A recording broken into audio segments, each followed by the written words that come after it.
These should be our seats. Come on, let's sit down.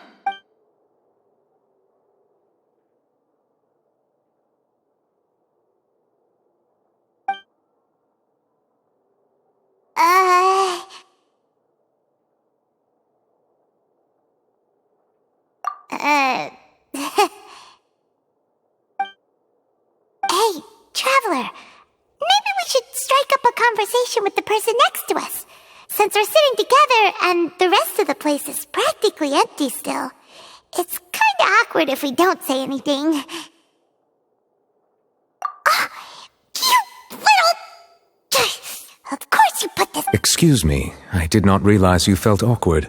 I am terribly sorry. I would be perfectly happy to chat with you if that is what you would like. So you heard all of that, did ya? Boy, you sure have good ears. Paimon thought she was keeping her voice down. Wait, that's not it, Paimon's... Sorry, Paimon's the one who was being rude, talking under her breath like that. So, let's talk, but, oh, Paimon's got it. You're also here early and sitting in the front. Are you a friend of Leni's too? A friend, you say? Well, if Mr. Leni would like to be my friend, I would be more than happy to reciprocate. Oh, so you're not friends with Leni then? Oh, this is getting more awkward by the second. Paimon nearly forgot to make her introduction. Nice to meet you. Paimon is Paimon, and this is the Traveler. We just arrived in Fontaine. It is an honor to meet you two. I have heard of your deeds across Tevat. And as required by proper etiquette, I will also introduce myself. I am... Oh, Monsieur Nervillet! What an honor it is to have you here to see my show! Ah, Mr. Leni. I should say it is in fact an honor for me to see your performance in person.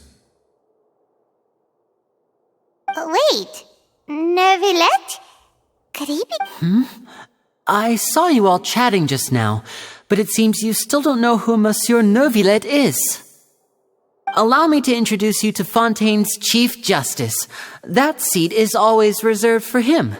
It wouldn't be too much to say that he's the symbol of justice and honesty here in Fontaine. Whoa! Sorry for being so rude just now. Paimon had no idea you were such an important person. No offense taken. Being Chief Justice is merely what I do for work. Nearly every person has their usual reserved seat, so I'm not so special, really. And by the way, I should probably let you know, even though I would prefer not to, there's someone sitting up there in the VIP seats that has been striking a pose for quite a while now. I believe she is trying to give you a most elegant and impressive first impression. So I think you should take notice of her sooner rather than later, otherwise she may become flustered.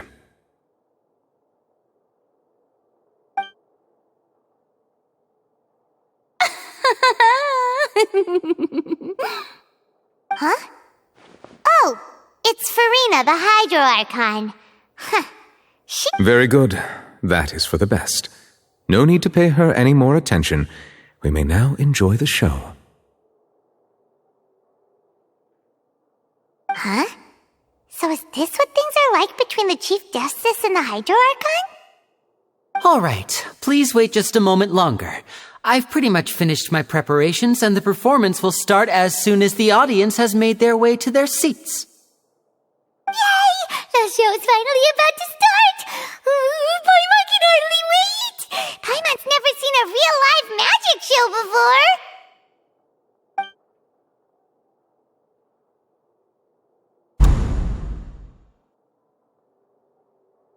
Ooh! They're dimming the lights! The show must be starting!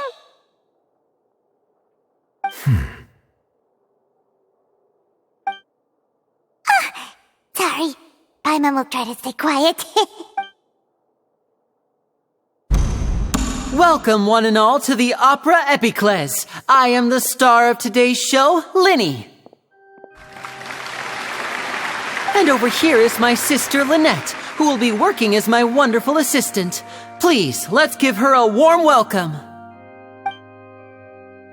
Hello, everyone. I know she may seem to be a little sleepy right now, but that's just a sign that she's nervous. Whatever. Now, some of you may be thinking, two vision holders who can freely manipulate elemental powers performing magic is not true magic at all.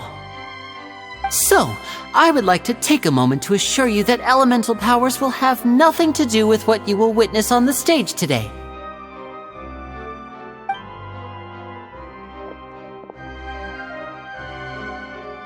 Both Lynette and myself have removed our visions for the show. That way, even the gods won't be able to help us.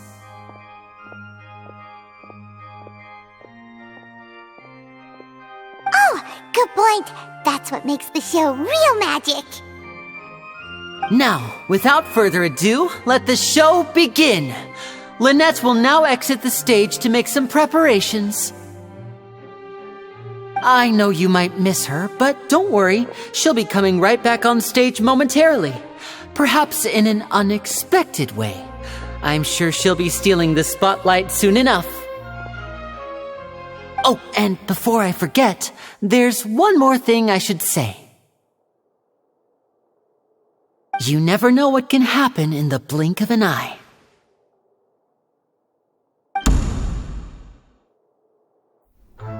A magician's greatest skill is making things disappear or appear.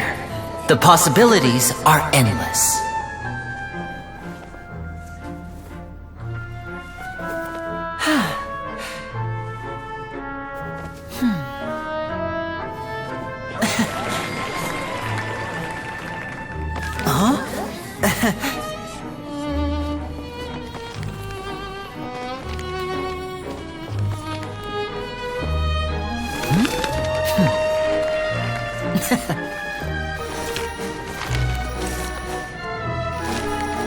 But this isn't what you came for. These little tricks, you've seen them all before.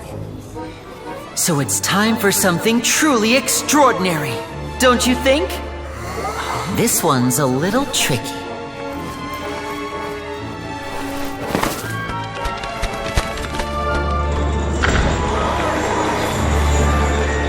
Using this water tank, I shall make my sister vanish completely, right before your very eyes.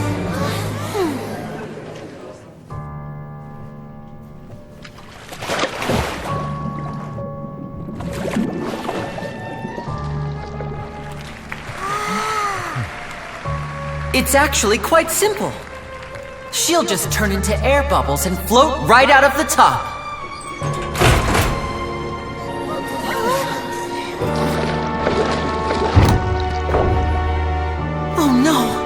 I told them to check all the props carefully. With the lid on, even air can't escape. An amateur magician would be getting very nervous right around now. Luckily, it's me on stage, so let me show you what a true virtuoso can do.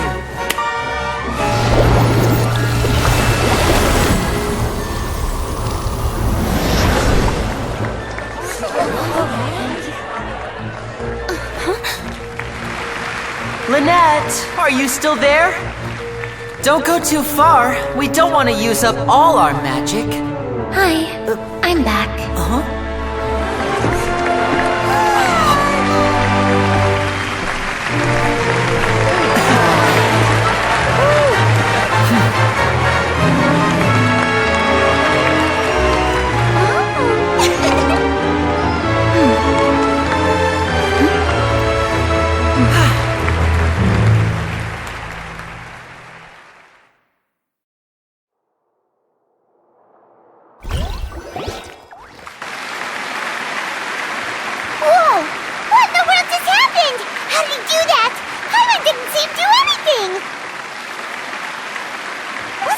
Inside the water tank?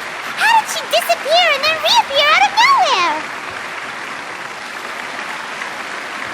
If we could see easily through his tricks, then that would mean that his skills are still lacking. To appreciate magic, you should focus on the show happening on stage, rather than getting caught up in trying to see that which has been intentionally hidden. Guess you're right. Paimon couldn't believe her eyes when Lynette reappeared. Amazing! Thank you everyone. I'm glad you enjoyed that performance. But our magical journey has only just begun. I've prepared even more astonishing surprises for everyone here. The magic of transformation and disappearance can go far beyond what you've just seen. I'm sure many of you are thinking that escaping the water tank was impressive enough, but Lynette is still my assistant after all. In which case, I have ample time to make all necessary preparations. So, for my next trick, I will require the participation of one lucky audience member. Please, if my assistants could bring out the magical boxes now. There are 2 boxes and only 2 boxes. One is here and one is there in the aisle among the audience. I'm sure many of our clever audience members have already guessed our next magic trick. A swap! Our lucky audience member and I will each enter a magic box. After 1 minute, we will each emerge from the opposite box. Now please, everyone pay very close attention to the box you see here. Don't give me any chance to make a move. Wow! How's he gonna do this? Hey, do you think this is all magic tricks, or does Lenny have actual superpowers? The lucky audience member will be generated by this random number selector. It selects numbers entirely at random. Even I don't know who will be chosen to participate. Now then, let's begin.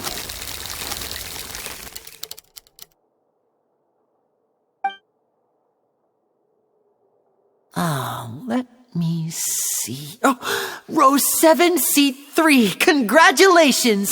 You now have the chance to experience magic firsthand for an entire minute. Please, come forward. My assistant will take you beside the magic box. I'm sorry, it might be a little cramped inside, but no need to feel nervous. We've carefully arranged everything for you to be as comfortable as possible. You don't need to do anything, but no matter what strange things may happen, don't come out of the box. If the magic is interrupted, who knows where you might end up? You might even find yourself in the Fortress of Meropide. Oh, okay. All right. Before I enter the magic box, there is one more thing I need to ask the audience to do. Could you all give me a countdown? Like this. 60, 59, 58. Just keep counting down. You can go a little faster or slower if you like. I won't be able to see anything in the pitch black box, so I'll be relying on your voices to know when time is up. Oh, and no tricks now. If you quickly count from 60 in just 30 seconds, then I'll be in a tough spot. Ooh! Paimon kinda wants to count faster after hearing him say that!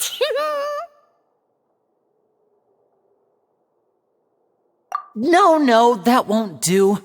I can see it in your eyes. You still can't be trusted. Let's practice together. Come on, repeat after me. 60, 59, 58.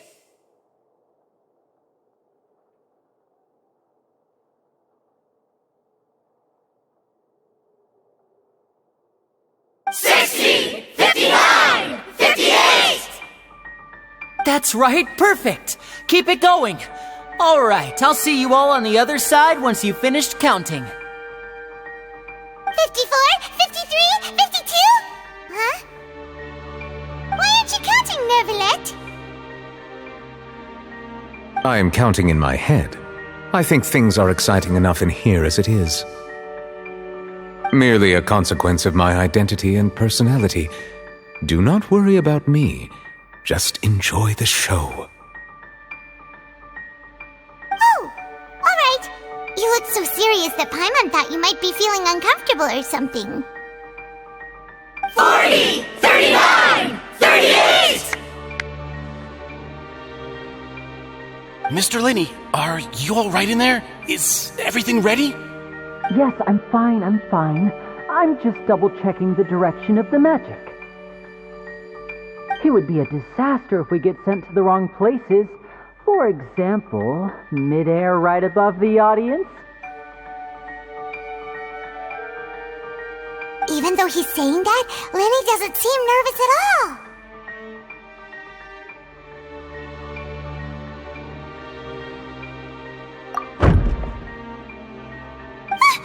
What was that noise? Did you hear it too? Not sure. Anyway, it doesn't seem like anyone's worried about it.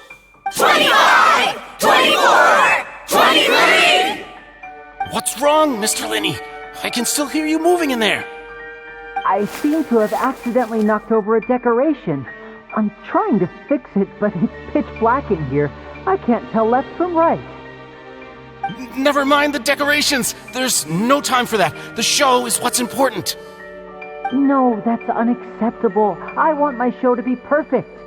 Don't worry, we still have 20 seconds. Hear them counting? 19! 18! 17! It seems things aren't quite going as planned. I apologize, everyone. It feels like you're all starting to count faster, but that's all right. I know it can be tiring to do such a long countdown. 10 seconds and change is still plenty of time. 10! Almost there now. Whew. Swapping two people is harder work than you might think. Even a master magician like me can't guarantee I'll get it right the first time. Hey, wait! Is this the back one? I can't tell. They both look the same inside. Huh? No, that's not it. I'll try again. 7! Hey, slow down! Honestly! 5! 4! 3! Whoops! That doesn't count! 0!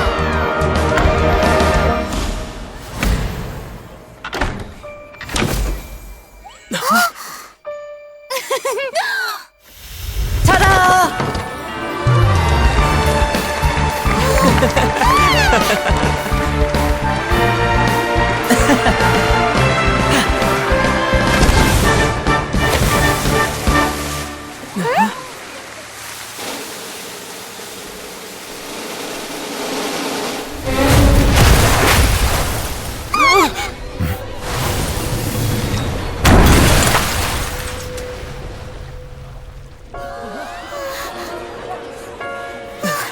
What happened?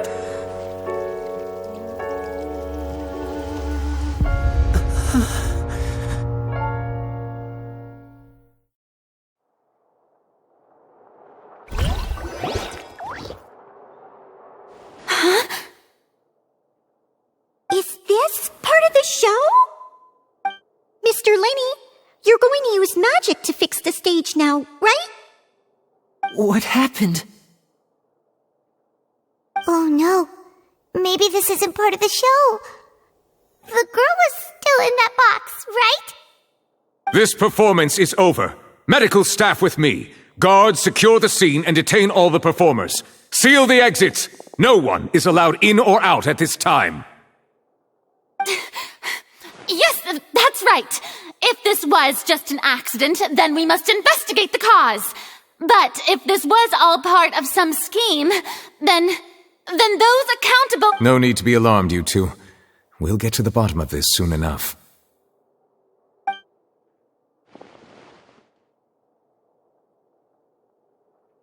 Unfortunately, the person who is in the magic box has been pronounced dead. His name was Cowell, one of the assistants in Linny's magic troupe. Apparently, the fireworks on stage ignited the ropes that were suspending the water tank, which then caused the tank to fall onto the stage. As of now, we are still not sure why we found Cowell in the box, rather than the guest from the audience. And after an initial search of the area, the guards have confirmed that the girl, is nowhere to be found. It appears that this incident was not merely some mishap with the performance. And there are many indications that it is connected with the case of the serial disappearances of young women. The serial disappearances case? That's the case that Charlotte mentioned before!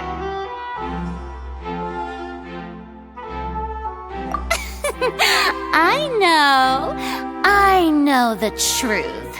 I can see through the whole thing. Really, using such a shallow and obvious mystery as his finale. Did he really underestimate us that badly? I say that our powerful magician, Mr. Leni, is now the prime suspect for the serial disappearances case. Huh?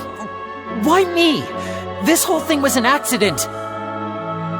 No, this all occurred during your magic show, did it not? The missing girl disappeared after being chosen, did she not? The deceased is one of your assistants, is he? Now that I think about it, that whole speech about magicians making things disappear was nothing more than a provocation, a bald-faced challenge. That can't be right! How can Leni do this? He was in the box on the stage the entire time! We can even hear his voice! Besides, before the show, he told us that he would like to catch the criminal behind the disappearances! He couldn't possibly mean catching himself!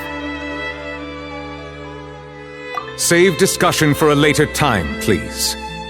Lady Farina, may I assume that your comments just now constitute an accusation against Mr. Leni and his associates, and that you are pressing charges? I just think that I think it might be a little early to talk about formally pressing charges. But what Lady Farina said just now makes perfect sense. Looks like she's gonna personally deliver justice. A kidnapping and murder carried out under the cover of a magic show. Lady Farina said it all. Of course, my dear people. But what excites me even more than the obvious truth before our eyes. That's right. I mean you, traveler. You'll support Leni, won't you? After all, he was the one who helped you the first time we met. Then there's no problem at all. You know, the traveler and I already had a duel the first time we met. But with Leni's help, our little duel ended in a draw. But draws really are the most boring possible outcome. So, no more draws. Between the two of us, there must be a clear winner and loser. And what better place to hold such a riveting showdown and decide the true victor than here, on the grandest of stages, the Opera Epiclese. It wasn't a draw. She obviously lost last time.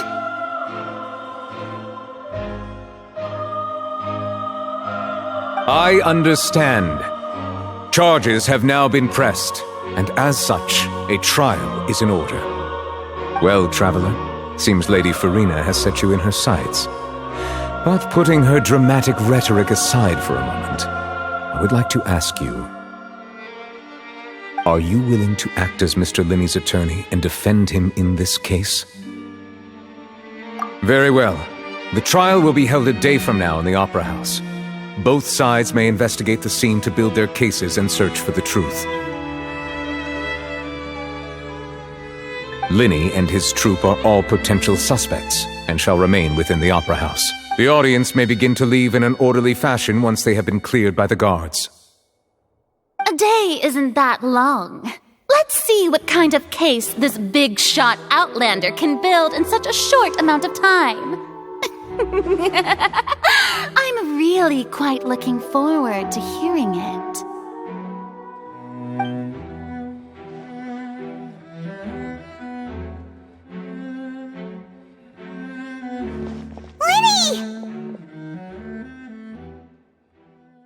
sorry about everything that happened just now.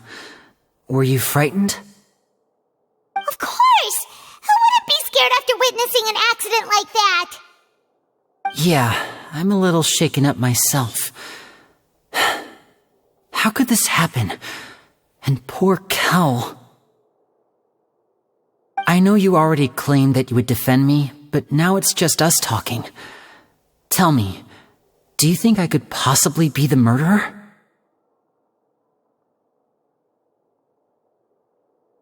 Good to hear.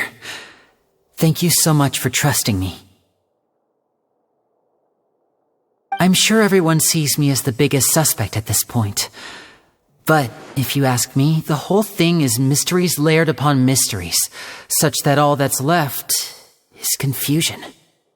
I don't know whether what happened there on the stage was purely an accident or not, and I don't know why poor Cal was in the box. As for how that girl chosen from the audience could suddenly disappear, I'm afraid I don't have any answers either. If someone tampered with my performance, then we need to figure out what they did. Even a skilled and knowledgeable magician like myself couldn't pull all that off in just 1 minute. Which is precisely why we need to investigate! As this book says, the impossible could not have happened. Whatever happened must have been that which is possible. Paimon bought them when we were reading at the bookshop in the city earlier. Pretty cool, huh? Don't worry, Paimon used her own savings to buy them. It wasn't from our travel funds. I think they look cute on you, Paimon. You have good taste, Lynette! That's the right attitude. Feeling depressed isn't going to help me now. I need to get back to my normal self.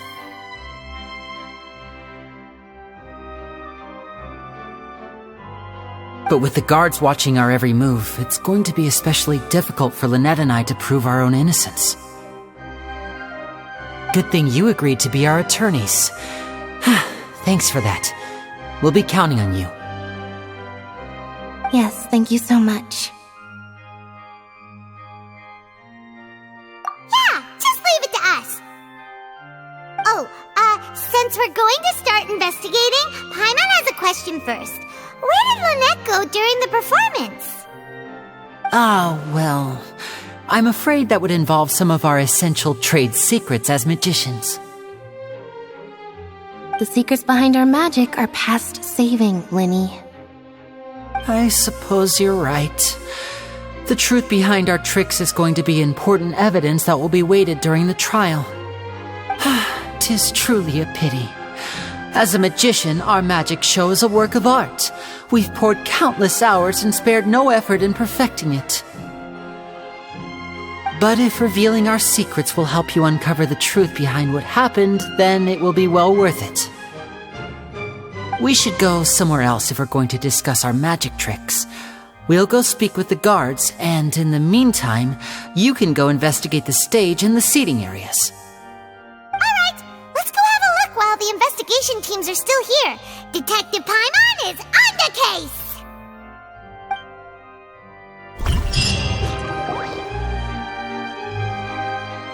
Hello, officer. How's the investigation going? I see. You must be the traveler that Lady Farina mentioned. Huh? What do you mean? Come with me and you'll see. The deceased is one of Lenny's assistants, named Cal. Even though he hadn't joined the troupe long, he was hardworking and everyone generally liked him. The assistants are usually in charge of setting up and inspecting the props, as well as assisting with the show and keeping the crowd engaged. As you probably saw when you were in the audience, the water tank suddenly fell and smashed the box with Cowl inside it.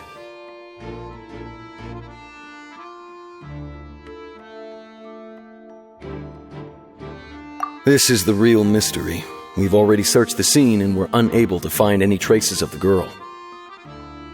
However, if you look carefully, the box was positioned directly under the water tank. The ropes holding the tank were then burned by the pyrotechnics on stage, causing them to snap. All these factors lining up so perfectly makes it hard to see this as a mere accident. If anything, the more logical explanation is that the whole incident was intentionally planned, and Leni is the most likely person to have access to all these areas. But he doesn't have a motive! Are you both good friends of his? Well, you can't say we're good friends, but we've known each other for a little while. So in just a short time, he was not only able to win your trust, but even convince you to act as his attorneys. I know there's no such thing as magic. The real trick of a magician is holding the audience in the palm of their hand. I've seen a lot of cases, and I can tell you that people are the least reliable kind of evidence. Sorry, I tend to be pretty straightforward. Just know that I'm warning you for your own good. Anyway, you may investigate the scene of the crime yourselves if you're curious. Who knows, maybe you'll be able to come up with some new evidence.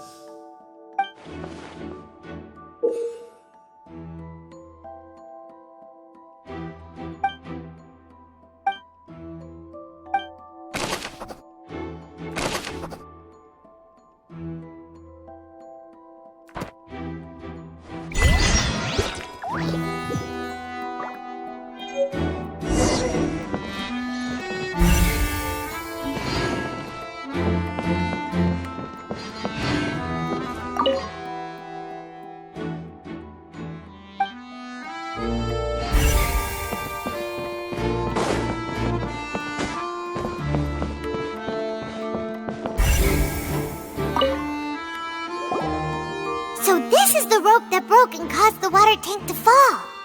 The rope looks pretty durable. How can it be burned through so quickly by fireworks?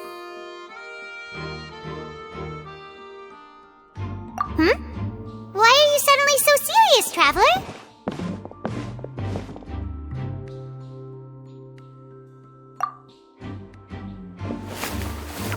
Whoa! Look! This bit is made from different material! Most of it was burned away, but there's still a little bit of it left.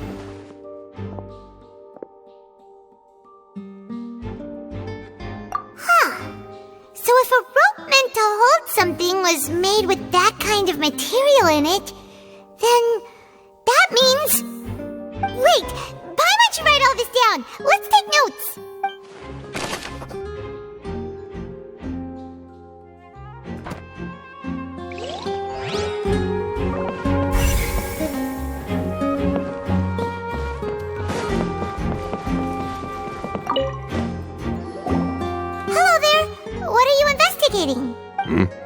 Oh, this location has also been cordoned off because the seats were all booked in advance. So we were able to deduce the missing woman's identity by checking the guest list. Sure, it's not like this is confidential information. We will publish it later anyway when we... Her name is Halsey. She's a painter from Fontaine. Apparently, she wasn't a regular at the Opera House, but she'd been feeling some pressure with her work lately, which made her decide to come... The Magic Troupe members all claim not to know her. We have looked into her social connections. It seemed, simply put, she wasn't related to the Magic Troupe at all, which matches the features of the previous serial disappearances. Were the victims of previous cases also chosen at random? That's how it seems to us, in any case. Apart from the fact that they were all young women of around this... Okay then. No need to be so formal. If you do, it is of utmost importance that we get to the bottom of these disappearances.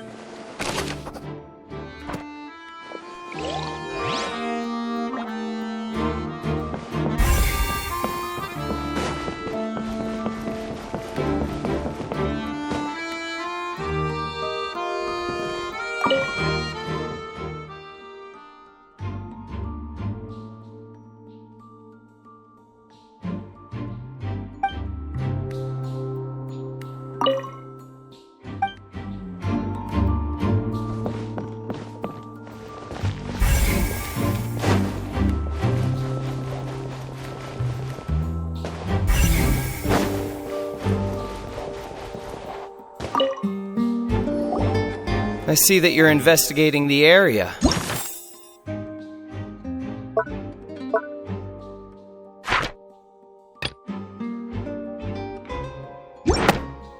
If you find any new and interesting... We don't have too many thoughts yet. Then why don't I tell you my... The thud? Oh, you mean the sound that... Yes, exactly. It's just that everyone was awaiting the results of Lenny's trick with bated breath. That makes sense.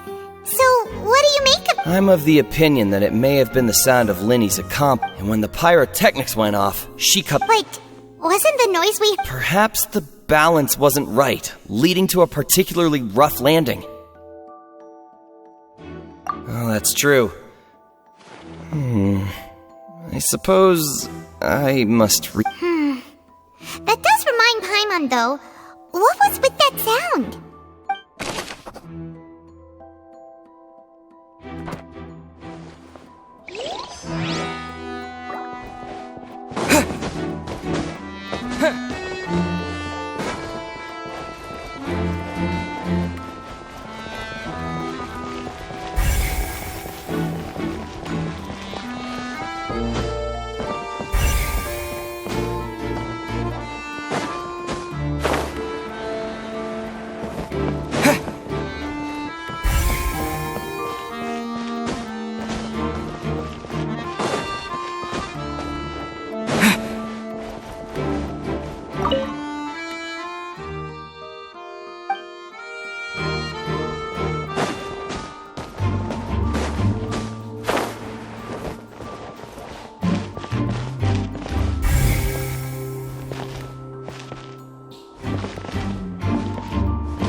Yes, both of you. Over here.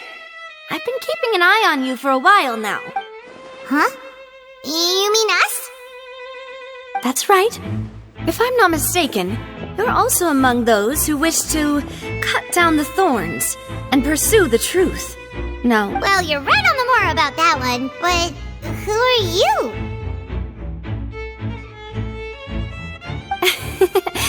Have you never heard of the Spina di Rosula? From mediating disputes and providing protection to solving conundrums, you name it, Spina di Rosula does it. And I, Navia, have the honor of being its renowned president. Though those who play by our rules call me boss. I'm Silver, her attendant. Pleased to meet you. And I'm Melus. Demoiselle's various daily needs and affairs are under my purview. Huh? Boss? Demoiselle? What gives with the names? Well, I am the second-generation president. Melus and the others are still used to my previous title. My apologies, Demoiselle. Should you prefer, boss, I will endeavor to use that instead.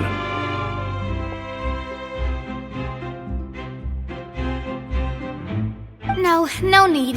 You don't have to call me boss. Just Navia is fine. Okay, if you say so. Not that we're members of Spina di Rosula anyway. All merely trifling details. Never mind. Now, back to the situation at hand. That's right. I've always kept an eye on the serial disappearance cases. My interest stems from a matter back from my father's time. Judging from the look of things, I find Leni an unlikely mastermind. Really? We think so too! That's why we're looking for clues now! But how did you come to that conclusion? Intuition, naturally. My unparalleled intuition. Farina sure was quick to point the finger at Leni without any decisive evidence whatsoever, wasn't she? But that's not uncommon for her. If you remember, the Justice had to interrupt her and ask if she was pressing charges just to keep her from getting carried away. Anyway, a trial begins the moment someone levels charges. And, of course, there was no way Farina was going to back down in that situation. Sounds more like you just don't trust the Hydro Archon. Well, what's your opinion? I must admit that she can be interesting at times, but liking her doesn't mean that I'll blindly agree with her. All right, I've answered your question. Now, it's time you answer mine. Wait a minute, did that answer count? Well, I say it does. But don't worry, you won't hear any pointless questions from me. In your opinion, do you think it's right to treat a trial like it's an opera? Well?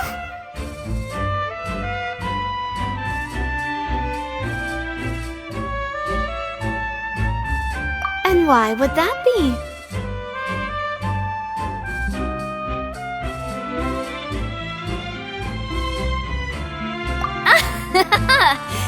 See, Silver and Malus? I told you they'd be different. Most astute of you, demoiselle. I, too, think that the Traveler's response was most excellent. No matter how wonderful the script or how fervent the audience's expectations may be, the trials that go on stage here must be based in fact. And if that can be done, boss, then... All right, that's quite enough, Malus. Anyway, I like your answer. You passed with flying colors.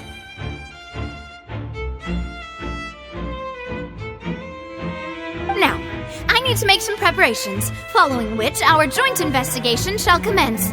You two shall be my assistants. Wait!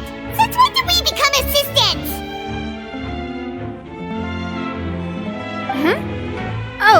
Well, I can be the assistant, sure. Or your companion, if you like. I'm really not that fussy. That's more like it.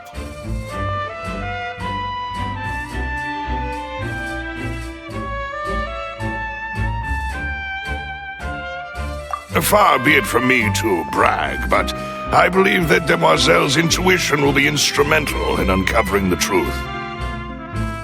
You wish to save a friend from false accusations, and we wish to unravel the disappearances.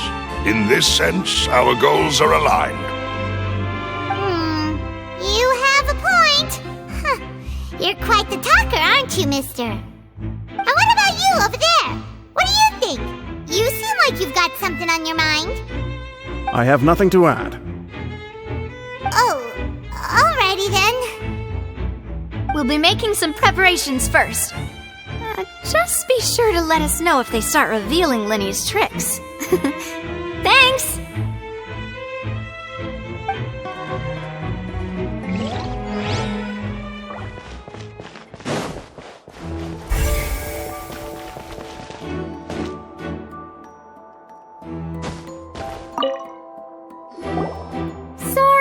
But no one can freely enter or exit the Opera House at the moment. If you wish to leave, you must register your identity with us first. No, we're not leaving. We're representing Lenny and Lynette as attorneys, so we're investigating the case. Were you always guarding this entrance? Yes. After the Chief Justice gave the order, everyone coming in or out must undergo a strict inspection. So, the missing girl couldn't have left from here. At least, not from that point on. I doubt there was much opportunity then, either. How can you be so sure, Well, because I was in charge of security near the entrance at that time. I couldn't see Lenny's performance from here, which was quite a shame. Just my luck. But still, I did not abandon my post, and I stayed put no matter how loud the applause was. If someone had so much as even approached the door, I would have noticed it, let alone if they had tried to leave. We Melusines are good at that sort of thing, you know. So, it's safe to say the girl couldn't have left through here. Alright, thank you for your help. This will be useful info.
The investigation team has some new findings.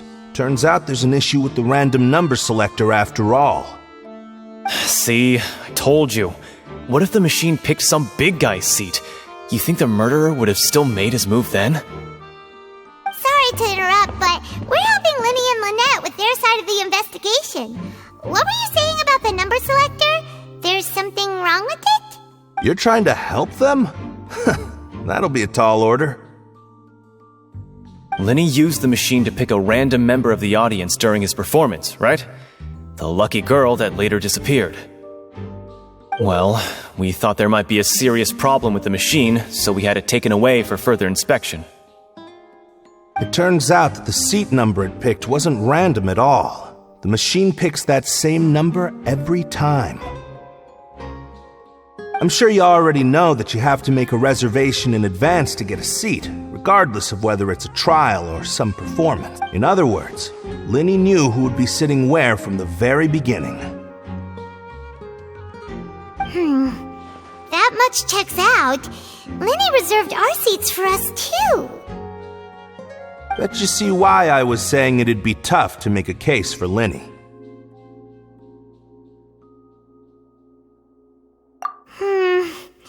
Even though it's bad for Lenny's case, Paimon had better write it down.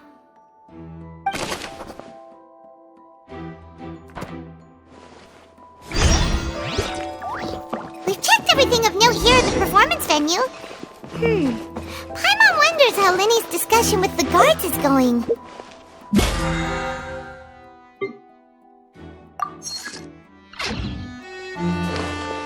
Let's go see, shall we? Ooh, things are getting interesting, huh? We're about to see how magic is made. Understood. Then I will be going with you. Just so you're aware, I will be monitoring your actions and making notes as necessary. Very good. Thanks for being so agreeable. I'd pull a rose out of my hat as a gift for you if I could. You may spare the pleasantries. I'm just doing my job. You've arrived. Who's this? Me? I'm Spina di Rosula's guardian angel. If you've got a problem, I've got the firepower. Sorry, I got a little carried away there. Call me Navia.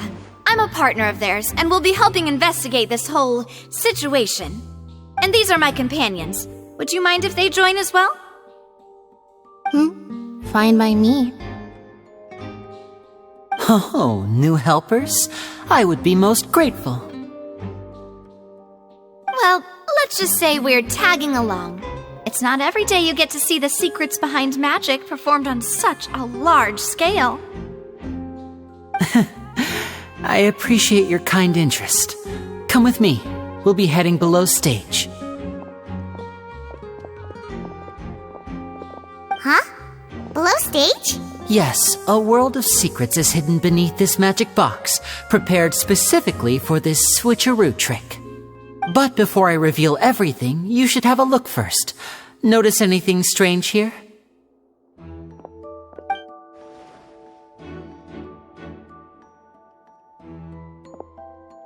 I'm not trying to be dramatic. Remembering the details of a trick will help you understand the methods used to perform it more easily. Huh. Weren't there balloons and other decorations here? Where did all that go? Ah, good eye. That said, you're still far from discovering the answer. The back? You mean the inside of the door? What's different about it? Paimon didn't notice anything. Very good indeed. I thought you might not be able to catch that, given that you were sitting in the first row. The back of this door was patterned. Those patterns are now gone, replaced by a smooth wooden board. So, if you put 2 and 2 together, what do you get? Exactly. All right, let's go. I'll tell you how it works as we head down.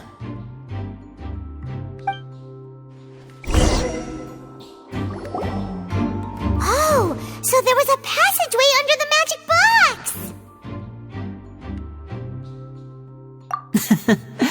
I knew you'd figure out most of it as soon as you saw this place.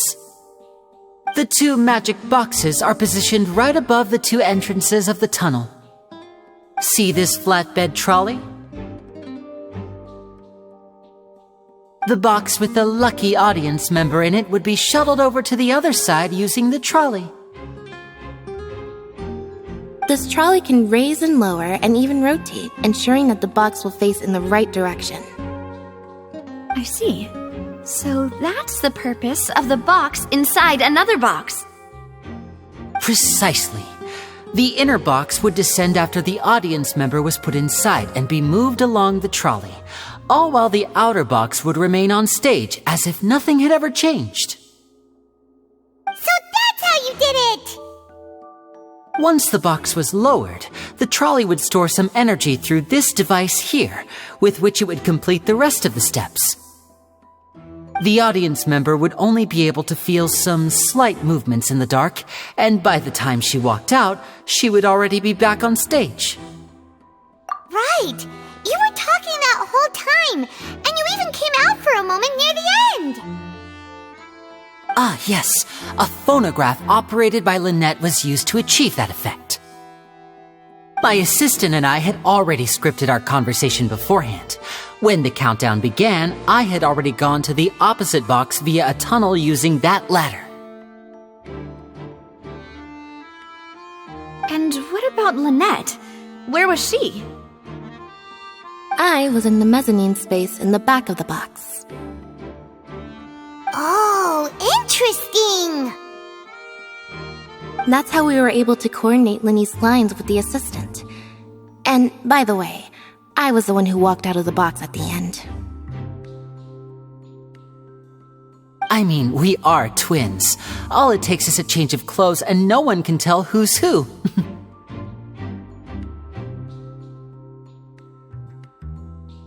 And that's my favorite part of this trick.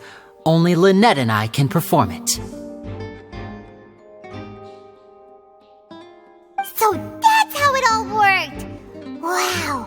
Every detail you revealed was more amazing than the last! Lynette would briefly walk out of the box and then go back in, jumping into the tunnel and escaping before the box on the trolley could finish ascending. And then I walk out of the other box in the audience area, and the trick would be complete. The operative word here being would. But as you saw, Cal was in the box, not our audience member. She, on the other hand, mysteriously vanished. We really don't know how that happened. If not for that interlude, this would have been an astonishing trick. I probably never would have figured out how you pulled it off. And yet, to think that someone was able to use this magic trick to commit a crime. Could we have a look around? I think we can come up with some more leads. This is the scene of the crime, so Lenny and Lynette are not permitted to stay here. I'll escort. Yes, of course. No need to be so strict now. I won't disappear into thin air, you know. Thanks, everyone. We're counting on you.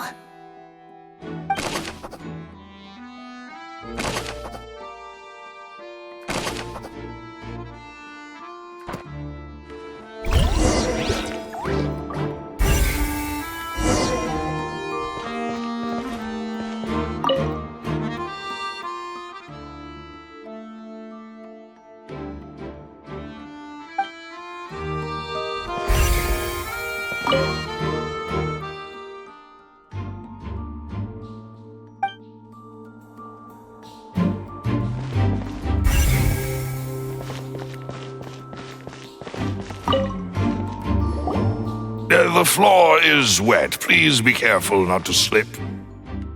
Speaking of which, why would there be water here? Oh, Paimon knows! It's one of those tricks where you pour water into a jug and then flip the jug over only for the water to disappear? And here's a broken vase! Huh. Did the trolley knock it down while moving? That can't be. The trolley moves along tracks from start to finish. It couldn't have hit the vase at this distance. Let's note this down too and think about it later.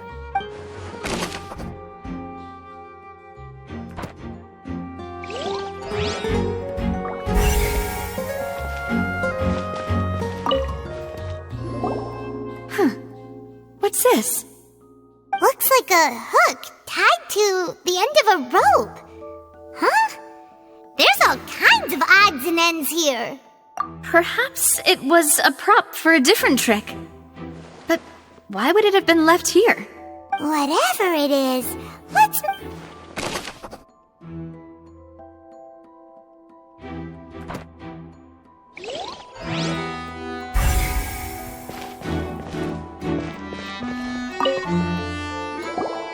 Oh, these are the clothes that the lady chosen from the audience was wearing, right? Her clothes are here, but she's nowhere to be found. Right. And do you really need to do that if you're kidnapping them? Ugh, this is so confusing. Paimon doesn't want to be a detective anymore.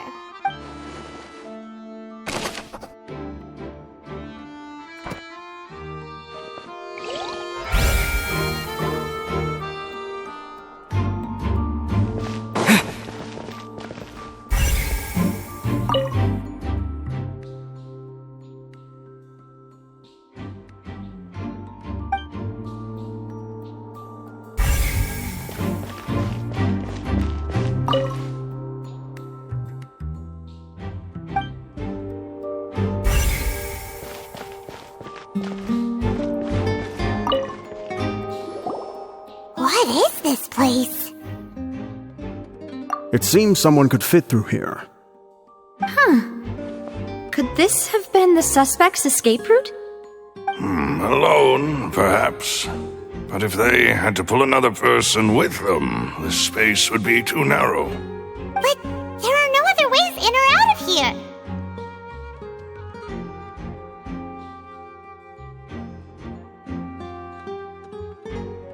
Oh, you're right! Let Paimon write that down.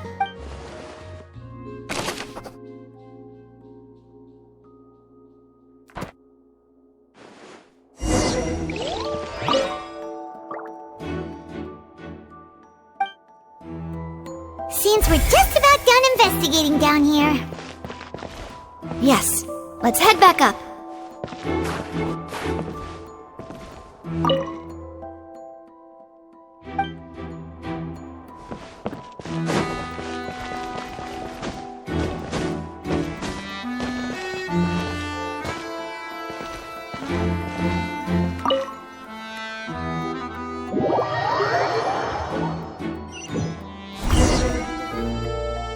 Well, we've ascertained the state of the crime scene. Let's find a place to sort out our findings once Malus returns. It seems to me that there are several things that don't add up here. Apologies for the wait, demoiselle. So, what did the guards say? Did the criminal escape through the vent? They believe the odds of that are very low, since the vent leads to the Opera House's basement.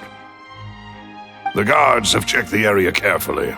No one left through the basement during the performance or after the incident, and no one was found hiding there. So the tunnels become like a secret chamber then! You know, like the kind you usually see in novels!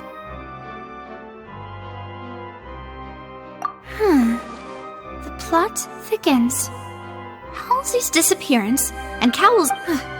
No wonder Farina was so confident in her accusation. All the current evidence points toward Leni and Lynette. In other words, the charges are very likely to be upheld unless we make some considerable progress. Charges and then trial. So if the charges are upheld, they'll announce a sentence?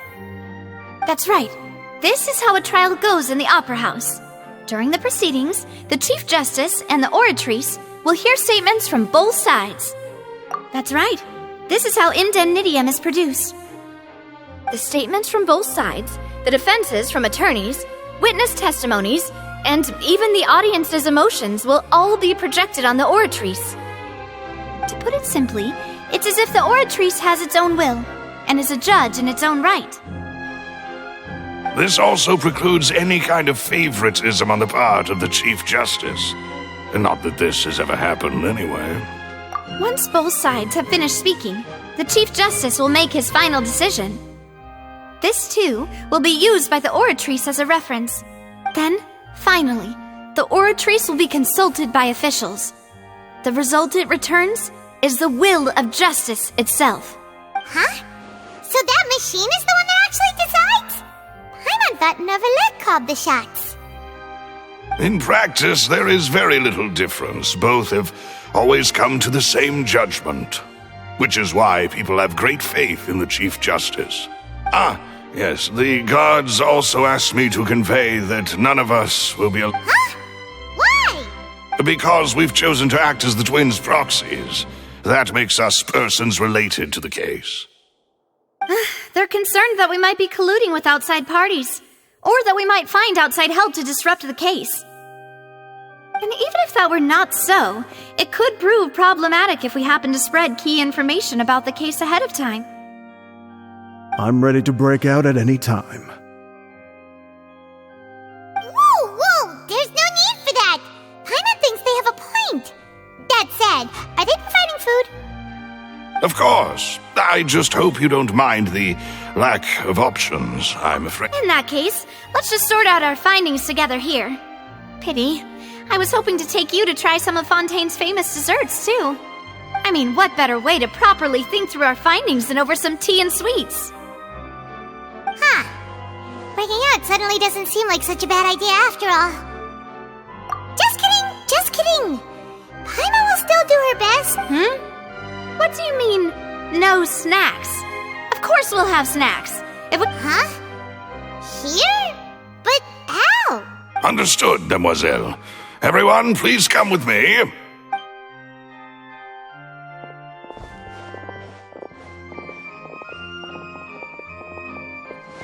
Wait, you're carrying a portable stove with you? Yes, I must be prepared to meet the demoiselle's baking needs whenever the fancy strikes her. I have eggs, sugar, and almonds at the ready. Good work, you two. Then I'll get to it. Please sit tight for a moment. You'll get to taste my awesome snacks soon enough. These three are quite the interesting group.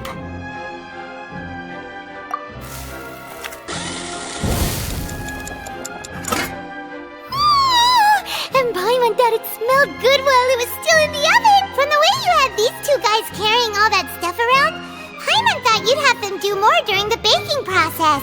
But you ended up doing the entire thing by yourself. I was applauding. And I was giving encouraging smiles. Paimon was just thinking, aren't you worried about getting your fancy dress dirty beating egg whites and baking like this? Well, I don't think it's carved in stone anywhere that fancy ladies can only read books, sip tea, ride horses, and play the piano. I just really enjoy making snacks. Don't underestimate beating egg weights, by the way. It's a real arm workout. You also need to beat them to just the right consistency, or your macarons will crack. Anyway, give these a try, fresh out of the oven. There's 3 for each of us. Only Well, eating too many sweet treats might send all that sugar to your head. Tea is ready to be served as well. This is Demoiselle's favorite, strong black tea with a floral fragrance that clears the mind and lifts the spirit. No need for concern. I'm merely doing as I should.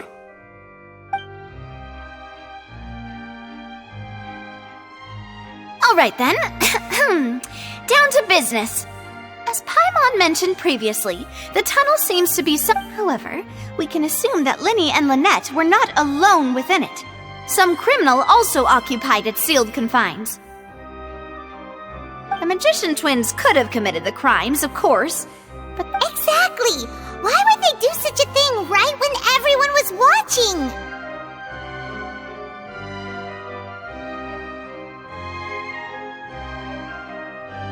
The flower vase and the thud we heard during the performance could indicate some altercation between Halsey and the criminal in the tunnel, resulting in the shattering of the vase, the discarding of her clothes, and her abduction. Perhaps the criminal thought that since she was chosen from the crowd, she would be too easy to identify if she was... Paimon thinks that makes sense, but the real trouble is...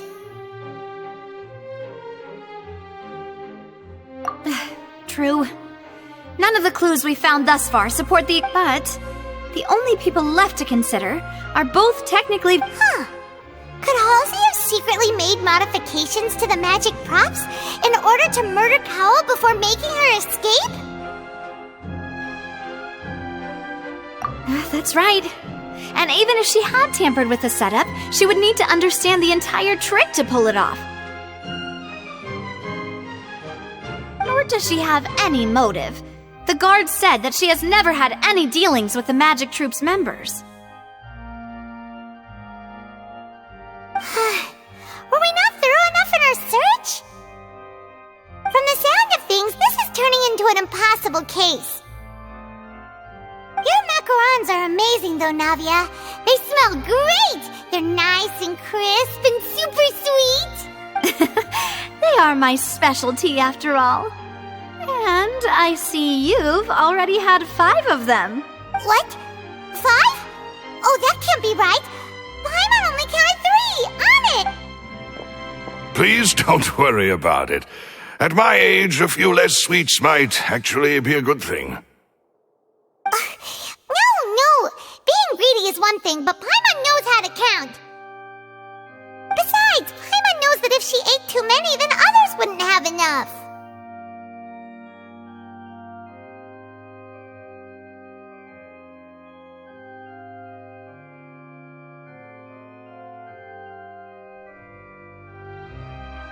Wait! Even you don't believe Paimon?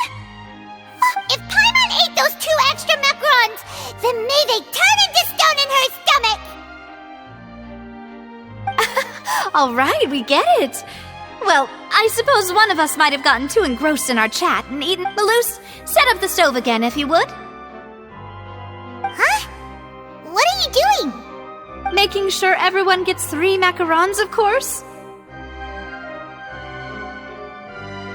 Exactly! We don't want to trouble you! As you wish, Demoiselle. And I have the egg, sugar, and almonds. Well, this really is your hobby, huh?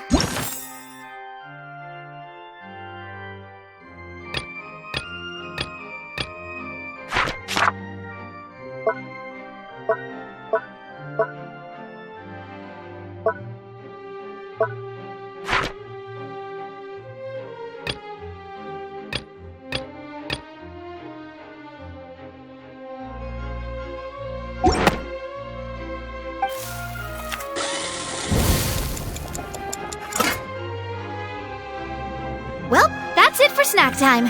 I'm going to have another look around the area. I don't know what we're looking for yet, but we've still got some time. As attorneys, I suggest the 2 of you think the case over again. It would be awkward if you got all tongue-tied on stage during the trial. Alright, thanks for your help,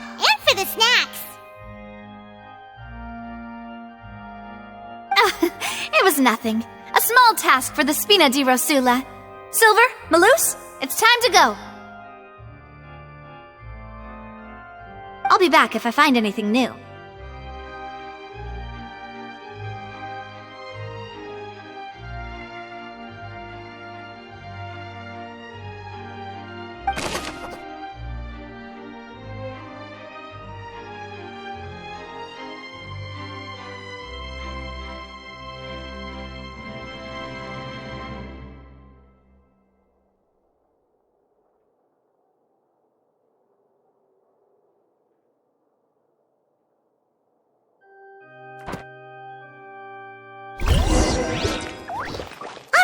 It's time to put our heads together.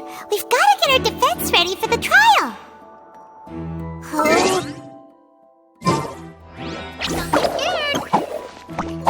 Here, take Paimon's notes. They should help you review the situation.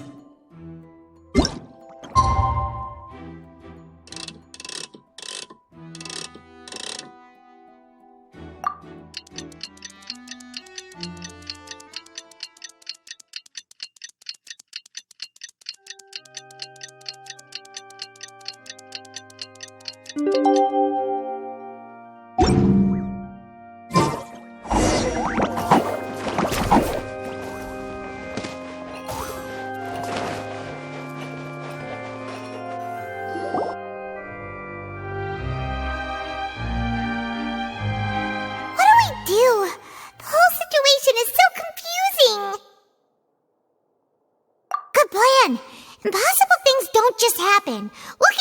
Just relax. Even if everyone else suspects Leni and Lynette, at least we will be supporting them from the stands. Besides, I doubt Farina understands any more about what happened than we do. Thanks, Navia. Well, we'll be going. Best of luck to you.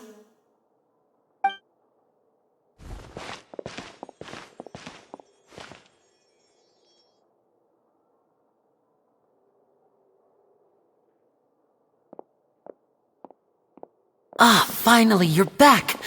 Well, how did your... To be honest, you might be disappointed. No. We're already very grateful that you were willing to help. Well now, don't you all look disappointed. Don't tell me that your investigation came up. That was to be expected, of course. The guilty can never produce proof of their innocence. But don't let that stop you.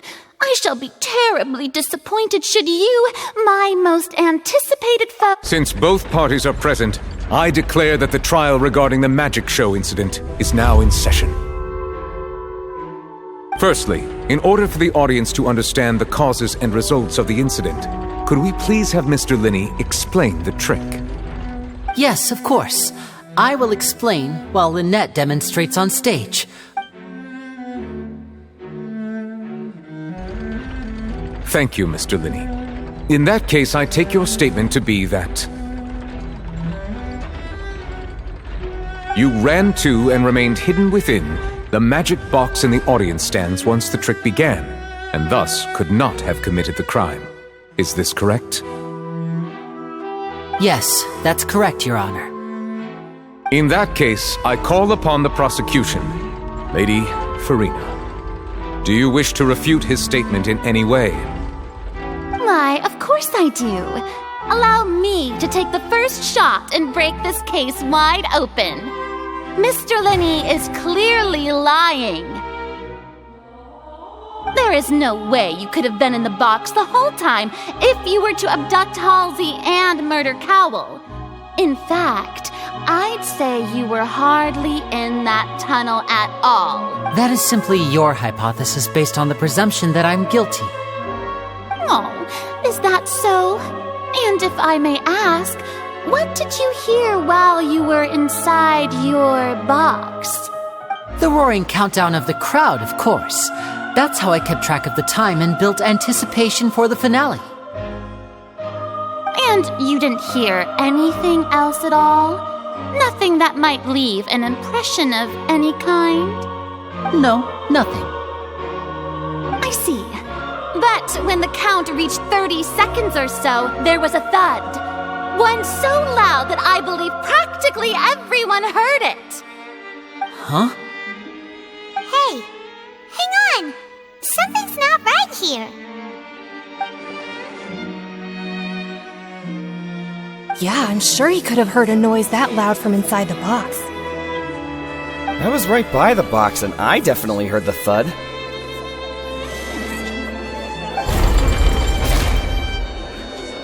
Look at those scales. Could those mean... Well then, ladies and gentlemen, allow me to use the words of the magician himself. You never know what can happen in the blink of an eye. Of course, I have armed myself to do far more than smash your alibi. Confidence cannot go unfounded, and my foundations are rock solid. Tell me, aren't you and Lynette actually from the House of the Hearth? The House of the Hearth?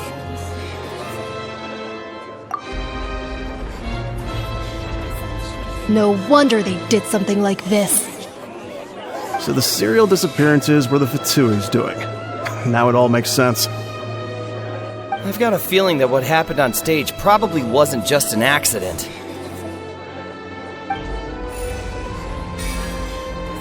That's irrelevant. Our identities have nothing to do with what happened. Indeed. Then perhaps you could tell us everything that happened during that 1 minute. Your first priority is to prove yourself innocent after all. I'm sure there is little that needs to be kept secret now. Unless your script already has holes in it.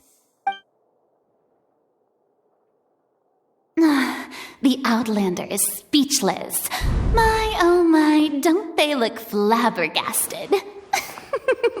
Now comes the infighting and discord, I suppose. Good thing I made all those preparations. Seems the all-nighter I pulled last night is really paying off. Hey, Lenny! Why didn't you tell us this before? Order! Order! Mr. Linney, allow me to re-establish the facts. Lady Farina has raised 2 points.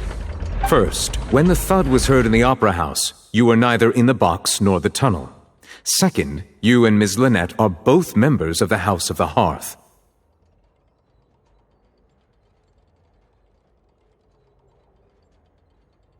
Are these claims true?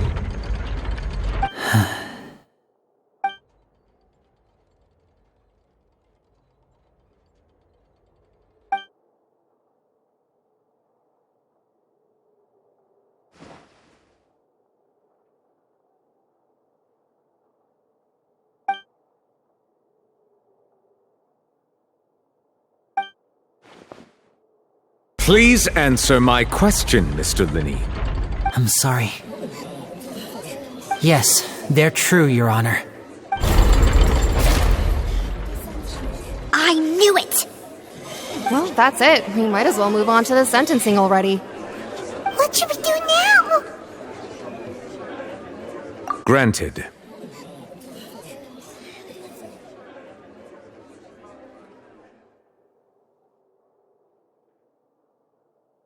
In that case, what is your request?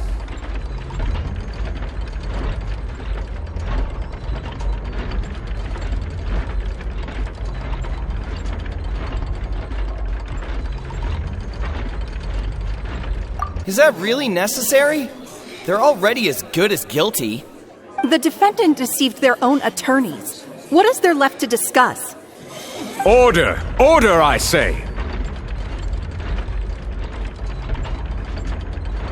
Your request is reasonable, and we shall adjourn. This trial will reconvene in 1 hour. So you would stick to Mr. Linney's defense even after knowing what you do now? In that case, my dear audience, let's allow the joy of victory to steep for a little while longer.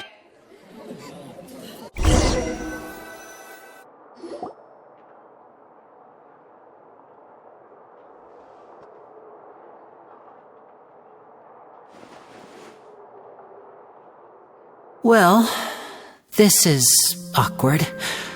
I didn't think the Hydro Archon would dig all that up. I'm sorry, Traveler and Paimon. Yeah, sorry. Paimon doesn't know where to start. We trusted you two. We based our entire reasoning on the assumption that you weren't bad guys. Not to set the wrong tone or anything, but Paimon's really mad! I'm very sorry. I know you're angry, and reasonably so, but please, let me explain. I know you've clashed with the Fatui several times before. I wouldn't be surprised if just hearing the word is enough to make you upset. But our organization is very, very large, and the Harbingers have very different personalities and goals. Right now, we want to save people. As many as we can. That's right. I'm sure we're on the same page when it comes to this nation and the disaster that its people might face. I knew if it weren't for our respective identities, we could become good friends. That's why I didn't wish to flat out lie to you, but chose to hide some details instead. The truth is very important, but being completely transparent about everything would see us spending more effort than we need to. Right. So, you be the judge. Heck, if I were you, I fear that I'd even struggle to trust me at this point. You met a Fatus who works as a magician, a trickster by trade. All by coincidence, too. But still, I'm asking you to trust me. I am no criminal. At least, not in the— Sorry. Please forgive us. Well, you both say that, but... Right, let's hear your answer first, and no lies now! Of course. I'll answer any question you ask. We've been trying to find out how the Oratrice operates. We want to know why it has a consciousness. Why can it deliver sentences accurately? During our investigations, we learned that the machine's core is beneath it.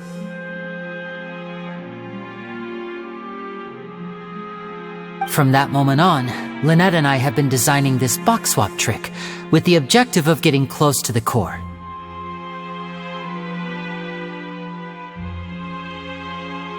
Is that why you needed a whole minute? That's right. In truth, the audience would take about 75 seconds to count down from 60, while I would only need 15 to get to the opposite box.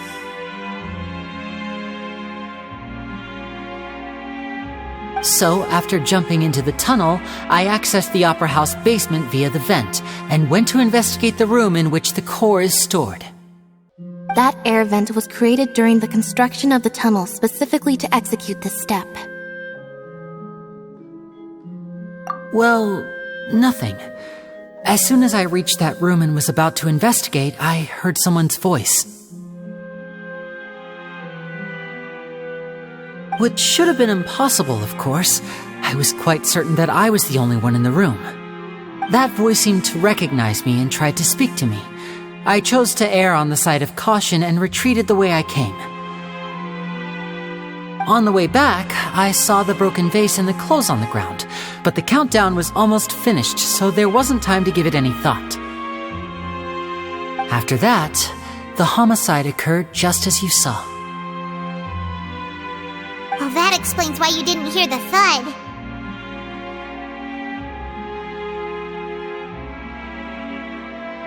Because of that prophecy I told you about, of course. We must know all we can about this nation's secrets in order to deal with that prophesized crisis. That's the only way we can save everyone. So, there you have it. The whole truth. I swear, I didn't hide anything from you this time. It was never my wish to proceed under this cloud of mistrust either. But, like I said earlier, you can be the judge. If you want to leave because you don't trust the Fatui, there's nothing I can do to stop you. Well, Traveler, you decide. Paimon will follow your lead however you choose.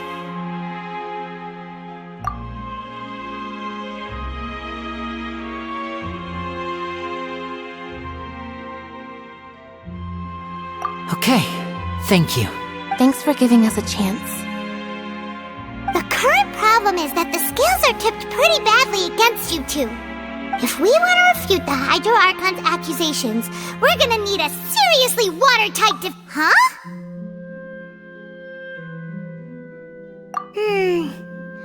Oh, Paimon thinks she gets what you mean.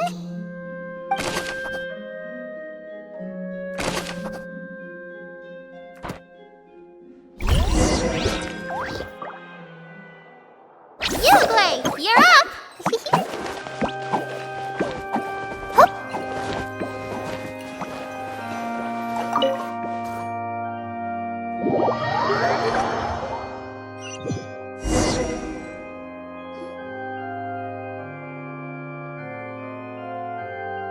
Both parties have returned to their positions. Let us continue the trial.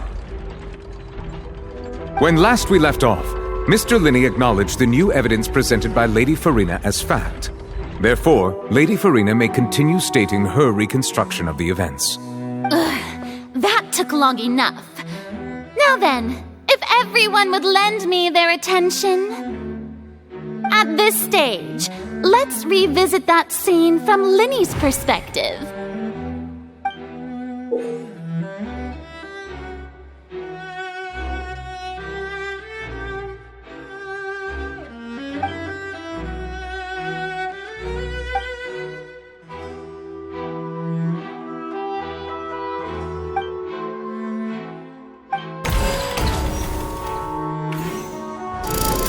Countdown began, he entered the tunnel. When the flatbed trolley passed, he opened the box and got into an altercation with Halsey, which caused the loud thud. He did not realize that this sound could be heard by everyone in the opera house, which is why he claimed earlier that he could not hear the sound. Finally, he used the vase to knock her out, before making her change clothes to prevent others from recognizing her. At this time, Cowell arrived in the tunnel, having heard that strange noise, and caught Linney red-handed. So Linney proceeded to knock him out too before stuffing him into that box. Afterward, Linney passed the unconscious Halsey to his accomplice through the magic box in the audience stands, before operating the devices such that Cowell's death would be ruled an accident. And there you have it. That's the truth behind what happened. Does the defendant's side have any objections to Lady Farina's description? The key to refuting Lady Farina is the order of events.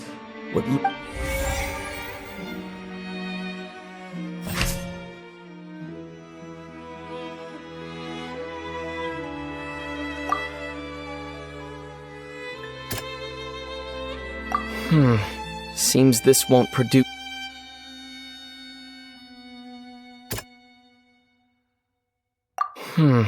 Seems...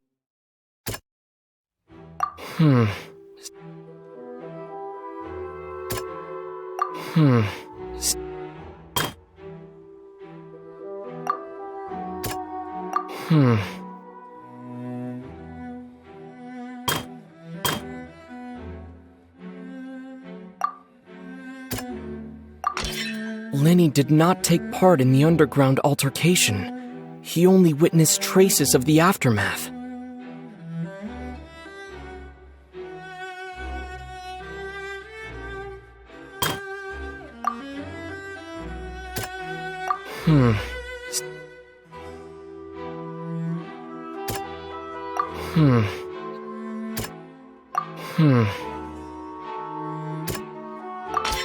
According to Lenny, he left via the vent after entering the tunnel. He couldn't have had that altercation with Halsey.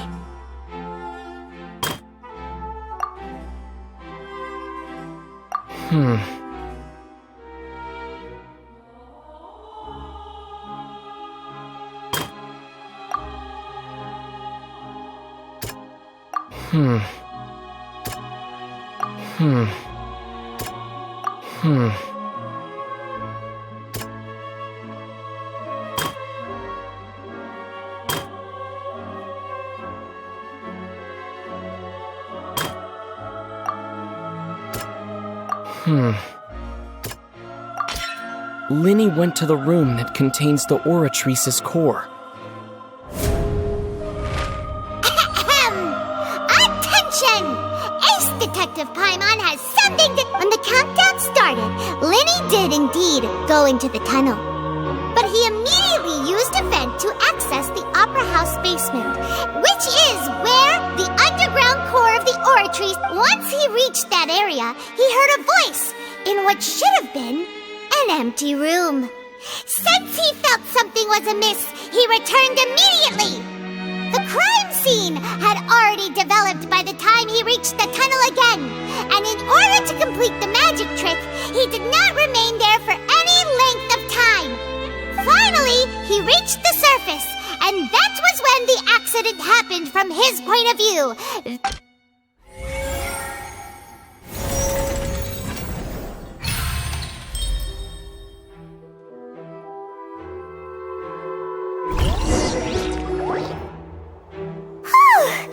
Paimon did it! Paimon actually managed to save... In other words, you believe that he knew nothing of the incident? That's right!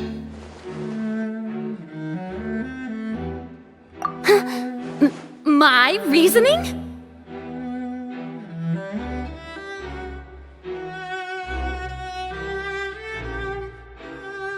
If that's the case, then if Cowell hadn't entered the tunnel, who was the entire setup meant to kill? Assuming that what you say is true, Leni only needed to kidnap the young girl to cause a new disappearance case.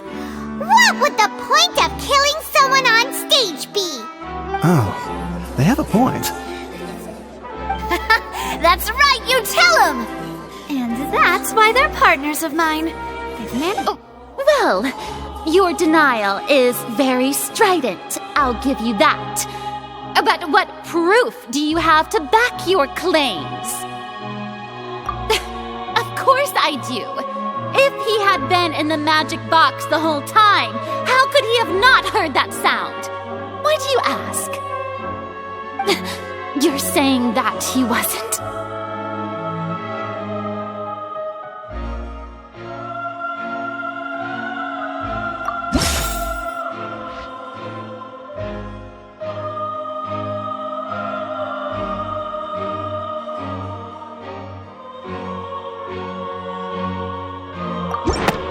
Sure we don't need to give this more thought?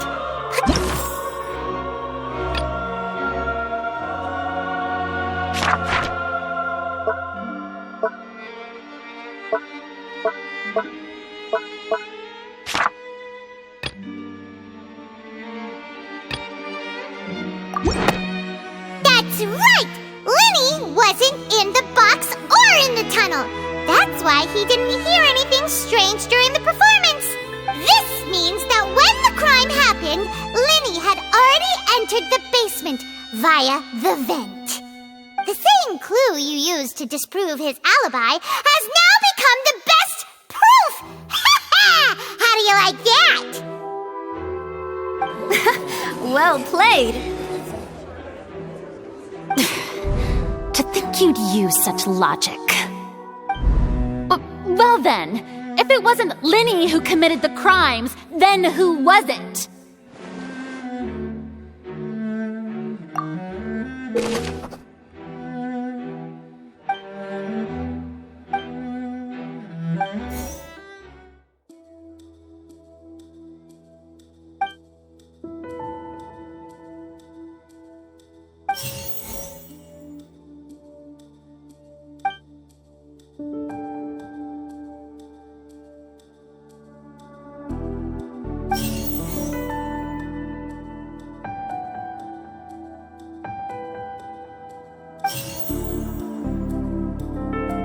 The deceased's name is Cowell, Leni's assistant. He would have been able to tamper with the equipment. Halsey is the missing person and an ordinary audience member. Or did she have her own scheme all along? Could there have been a third person involved?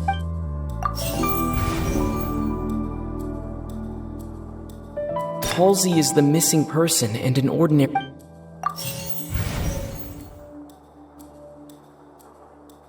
The deceased's name is Cowell.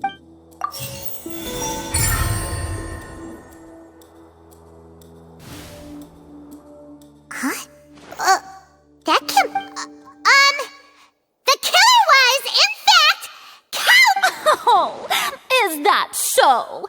How interesting! Let's hear your reasoning then. What I must do next is recreate the truth. What Cowell did, and how he went from would-be perpetrator to victim. Halsey's clothing was in the tunnel. Leni was not in the tunnel at that moment, which gave our criminal ample... No one entered or left the opera house through... It would have been tough for both people to fit in. The sound we heard may have come from a clap.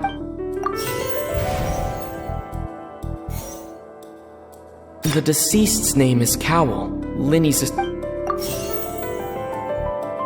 Halsey's clothing was in the tunnel. The sound we heard may have come from a...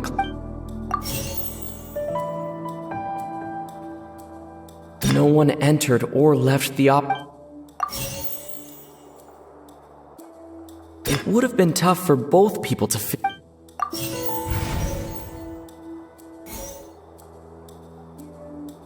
No one entered or left the Leni was not in the tunnel. The deceased's name is Cowell.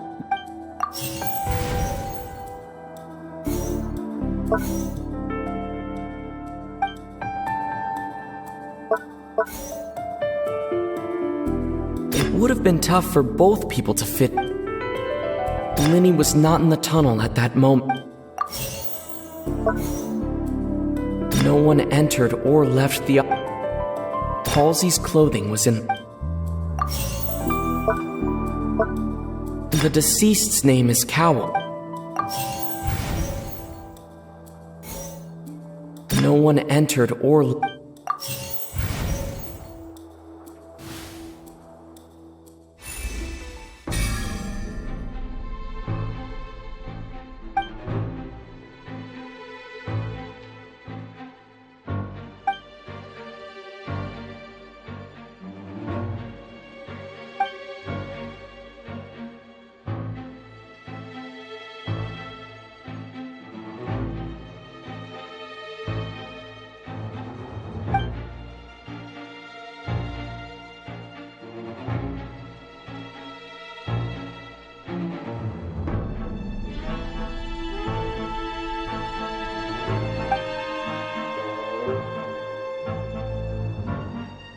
What's wrong, Traveler? Are you still having trouble figuring things out?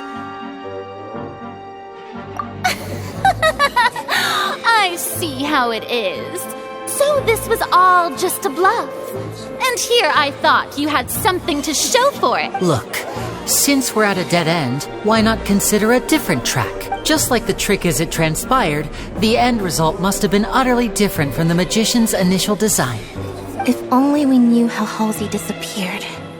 Well, that would be nice, but the tunnel only has 3 exits, and none of them seem very likely. And it's not like this is a magic trick where you can just make a real-life person disappear. You know, like you did from that one. Excuse my interruption, dear opponents, but do you not see that the crowd is growing impatient? There is no greater sin in this opera house than an awkward delay in the performance.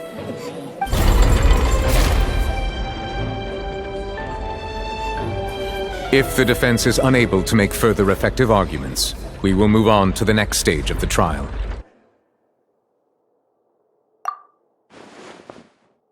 Leni was not in the tunnel at that moment, which gave our criminal ample time. The sound we heard may have come from a clap. The deceased's name is Cowell, Leni's assistant. The vase was not broken by chance. It was used to cover important evidence.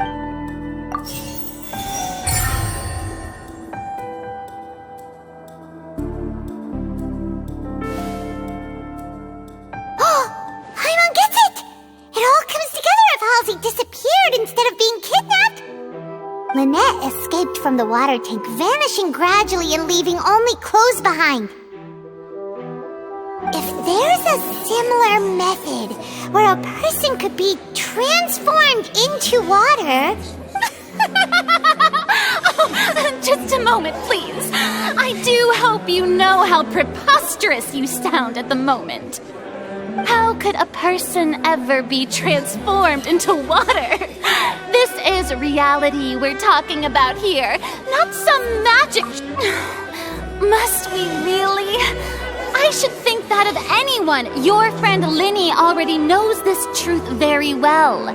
Magic tricks are ultimately just illusions and misdirection. But Halsey's disappearance is very real. We're talking about two completely different... Even so, I trust the traveler's judgment. The truth must be out there somewhere. Perhaps some new line of reasoning may open if we try to gather all the focal points that don't make sense. Since Cal was the deceased, we haven't placed much attention on him. But given that we aren't making much progress with the case, it wouldn't hurt to have a look at his belongings, would it? People really do come up with all sorts of harebrained schemes when at the end of their rope. The way I see it, your suggestion that we broaden the scope of our investigation is nothing but a tactic for stalling the trial. Nevertheless, I believe that this is a reasonable request on the part of an attorney. Since the trial does indeed appear to be at an impasse, I believe that additional evidence may help us make more progress. Guards, please step into the lounge and examine the personal effects of the deceased Cowell. We are still examining the items, but we have already made critical progress that we feel must be shared with everyone post-haste. We discovered several test tubes of fluid within Cowell's baggage, each labeled separately. The notebook in his backpack claims that these fluids are... water from the primordial sea. The primordial sea? The note's contents also indicate that Cowell belonged to an organization that sells illegal drugs and that he had an accomplice. The notebook has many entries concerning safe usage of these fluids, in which the keyword dissolve appears many times. One of these tubes was labeled Opera Epiclese, along with yesterday's date. It is empty. The notes also state that these dissolution properties work exclusively on people from Fontaine. It's likely that Halsey was chosen as some sort of test subject.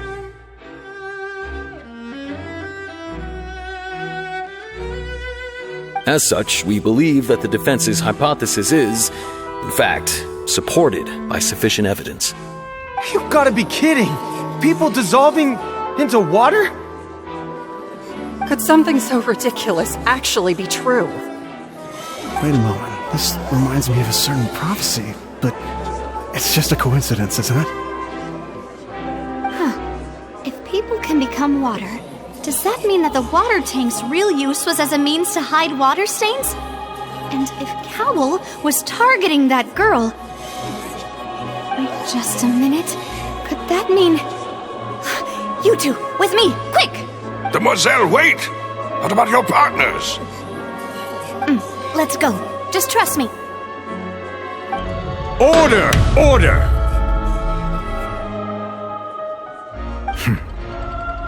It is undeniable that further examination of the deceased's personal effects has yielded some surprising results, but we cannot yet verify the veracity of these clues. Still, let us assume that these clues are indeed authentic, albeit with the understanding that Ms. Halsey has yet to be found. Guards, please continue examining the items along these lines. Mr. Linney, it appears your hypothesis is supported by the evidence, so please continue speaking. Of course. Thank you, Your Honor. If we uphold this hypothesis, I believe that many of this case's seemingly unrelated clues can be connected together. Right! Like the metal hook! That one didn't make sense at all. Let's think about this. Cowell's methods must have something to do with that water from the primordial sea.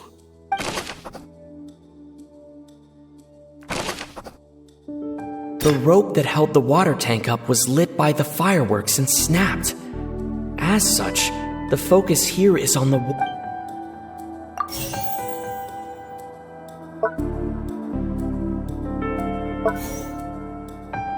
Lynette was in the magic box on stage the entire time. I remember there was...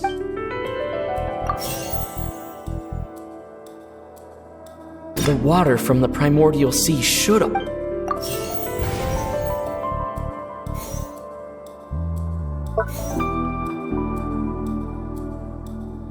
The deceased's name is Cowell, Leni...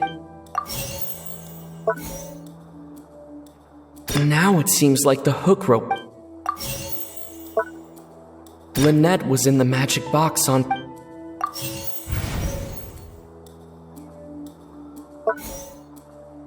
I remember there was... The deceased's name is Cowell.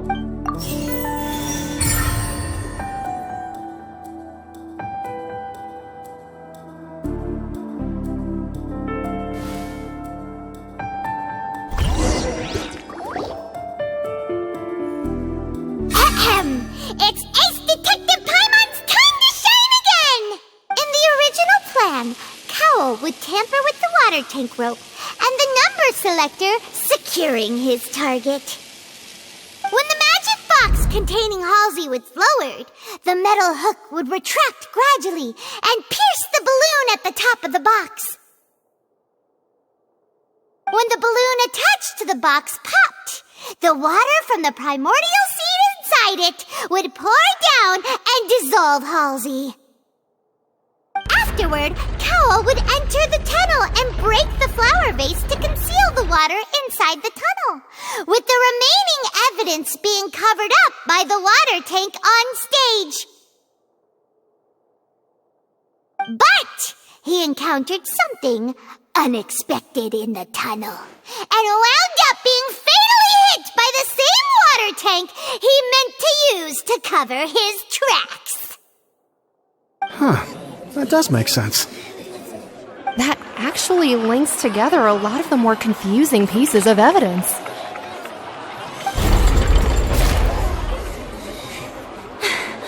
Oh dear, what do I do? Even I think they sound convincing now. Have I falsely accused an innocent person? What a humiliation. Now, it seems like the only point of contention remaining is the exact circumstances that led to Cal's death. His notes mentioned he had an accomplice who could be related to the situation. On that note, the guards have just contacted me indicating that they uncovered new evidence. I shall now invite him on stage to share it with us. Thank you, Your Honor. We were just inspecting the luggage of the other people involved in this case. And we found an identical sample of the water from the primordial sea among Lenny's personal effects. What? That can't be.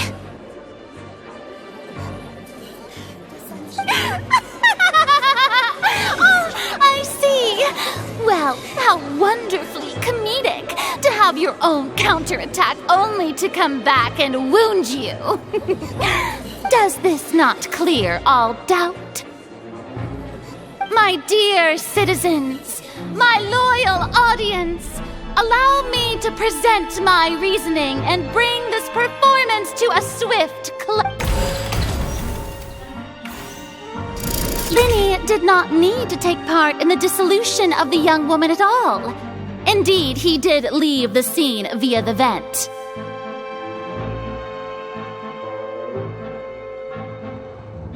Having made modifications to the props beforehand, his accomplice Cowell then caused Halsey to vanish using the water from the primordial sea. But upon his return, in cruel avarice, Lenny desired sole credit and prepared to do away with his partner in crime. Ultimately, he knocked Cowell out, and the tool meant to cover the crime up also became a murder weapon.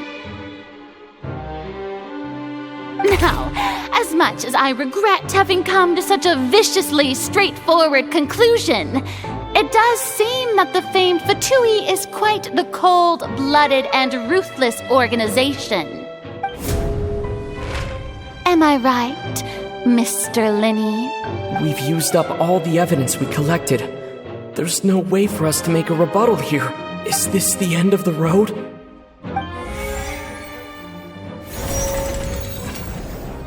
Oh no! Paimon can't think of anything either. It doesn't look... seems using the water as new evidence was too good a move. Why did this have to happen now? I think we've all seen enough now, and we have ample witnesses to my flawless reasoning. I believe this is indeed the finale. Now then, my good, noble Chief Justice, should we not, in your view, move... Excuse me, everyone, but I must interject.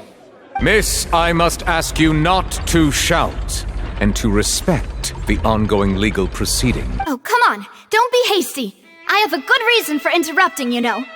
Now, would anyone here like to take a little break from all this debate and see a little magic?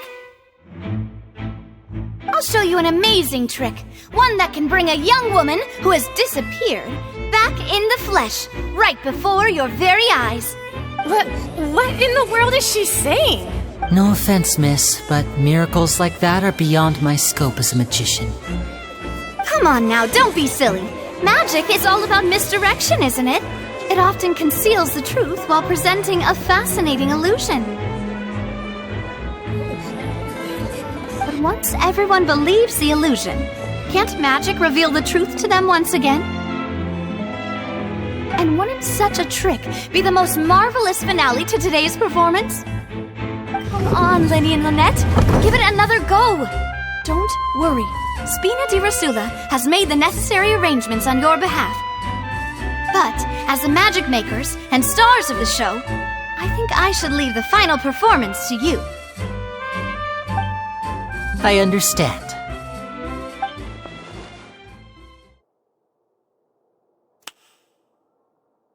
And voila!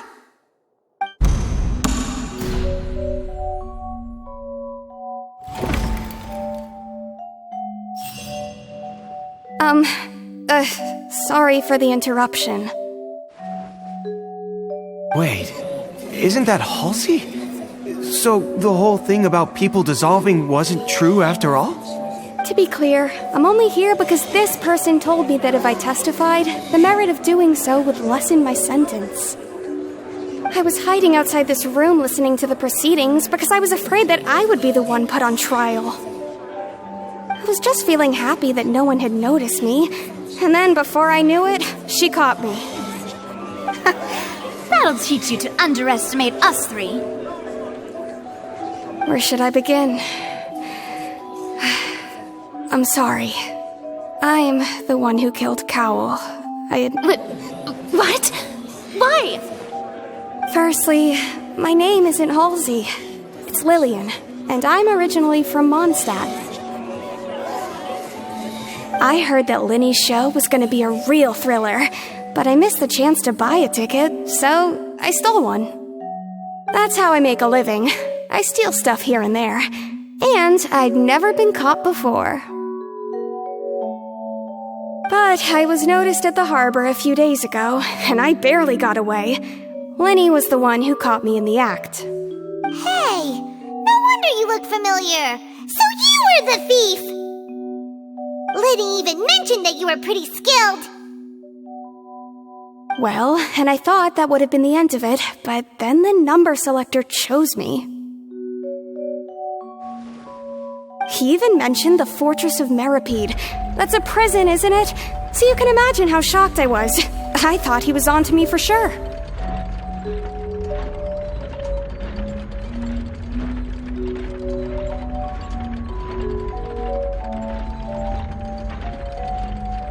So I played along with the show while looking for an opening to flee, but then I got water poured on me for no reason, and then someone jumped into the tunnel to nab me.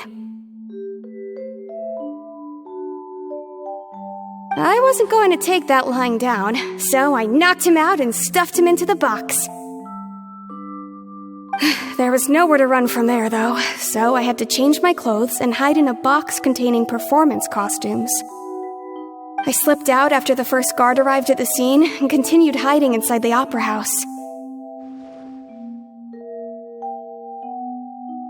Can a person even hide in there?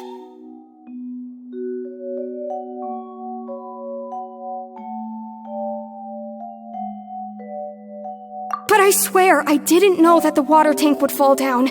Really, I swear it. Had I known that, I wouldn't have put him in the magic box. I may be a thief, but I'm no killer. Well, that makes everything pretty clear now, doesn't it? This time, we need to tell the entire story from Lily-Ann's perspective.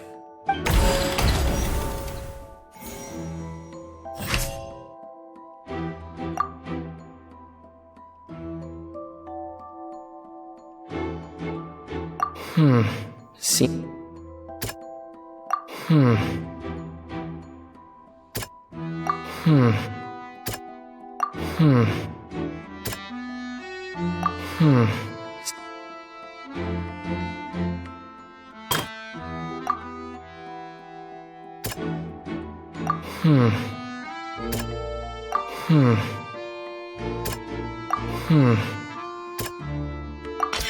The strange sound wasn't from a fight. It was Lily-Ann's attempt to break out when she was frightened.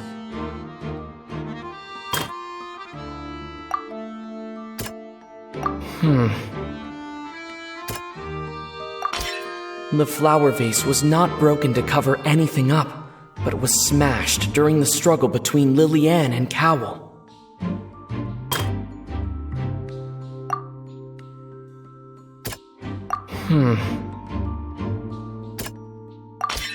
Lily-Ann was afraid that she would be recognized if she left, so she changed clothes and hid, biding her time. Just what... And it's Ace Detective Paimon time! Having been selected out of the blue, Lily-Ann panicked. Her panic only intensified after she entered the tunnel and had water poured on her head. So she kicked the door open, producing the thud we all heard. Hearing the commotion, Cowell leapt into the tunnel, only to discover that Lily-Ann had not dissolved. He did not know that Lily-Ann was not from Fontaine, but was a thief who made her way in by stealing a ticket.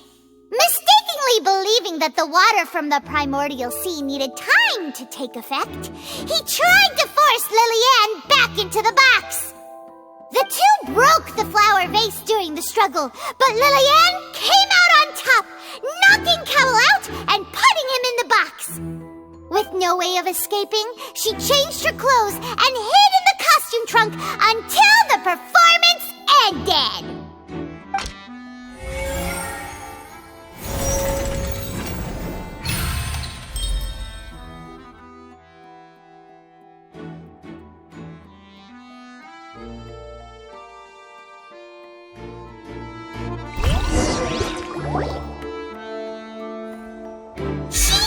That she would have to go through guard inspection if she tried to leave afterward.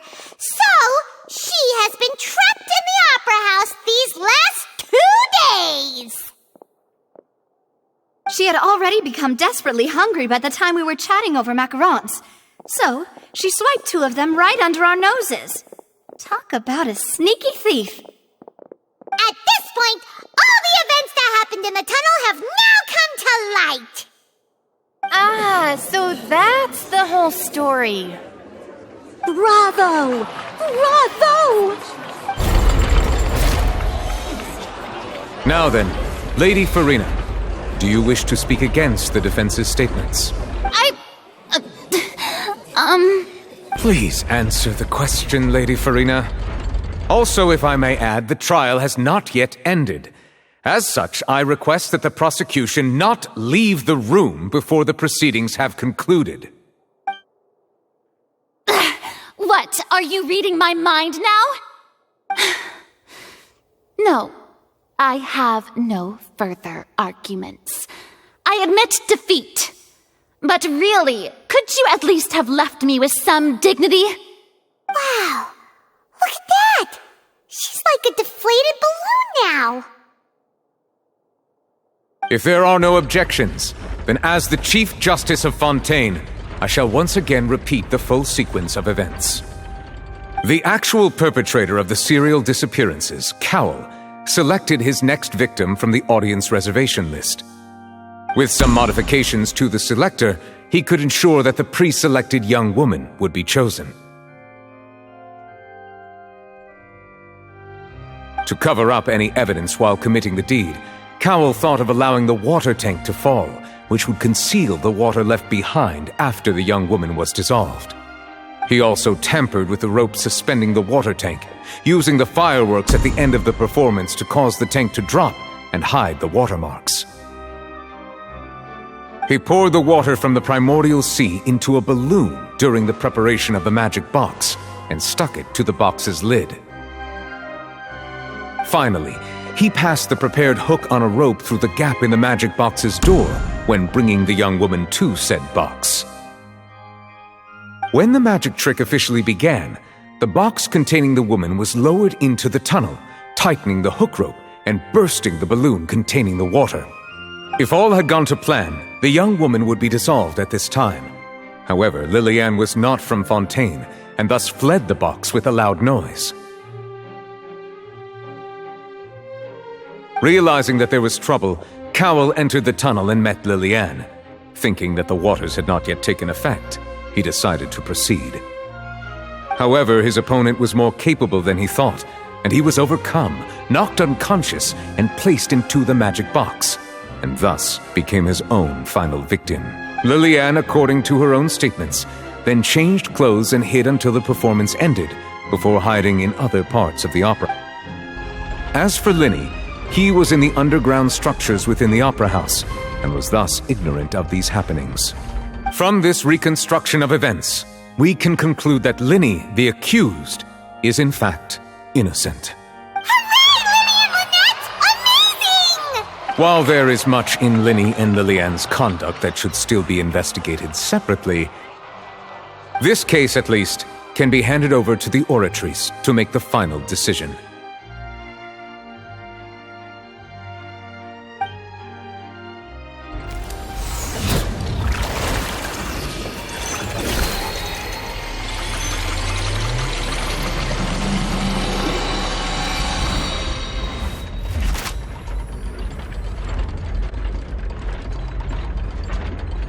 As such, Leni and Lynette are officially declared not guilty. Victory for Ace Detective Paimon! Great work, partners. Thank you all. Thank you so much. Next, I think we deserve an explanation, Guard Vaughn. How did you find the water from the primordial sea in Leni's baggage? Your discovery caused me to make a serious mistake, you know. Or was that not a discovery, but false evidence that you dared to bring before the— I suspect that the accomplice mentioned in Cowell's notes was not Leni, but you, yes? I'm sure you know what you must do to lessen your sentence. Speak quickly! Unless you want to earn yourself a one-way ticket to Coupon Town. I was just following orders. We were supposed to place blame for the serial disappearances onto Leni, and thus cause suspicion to fall on the Fatui. The higher-ups said this was the best opportunity to do so.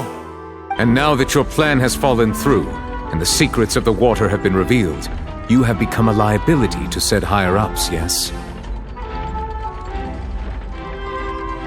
Therefore, you would be wise to tell everything you know and seek the protection of the guards. Yes, I'll tell you everything I know. Our boss discovered that the water can cause people to dissolve. It can also be made into a potion which, when extremely diluted, can cause people to experience unforgettable exhilaration. We've been in this business for a while now, and have made decent mora off it. The disappearances were also the boss's idea. I mean, this is the boss we're talking...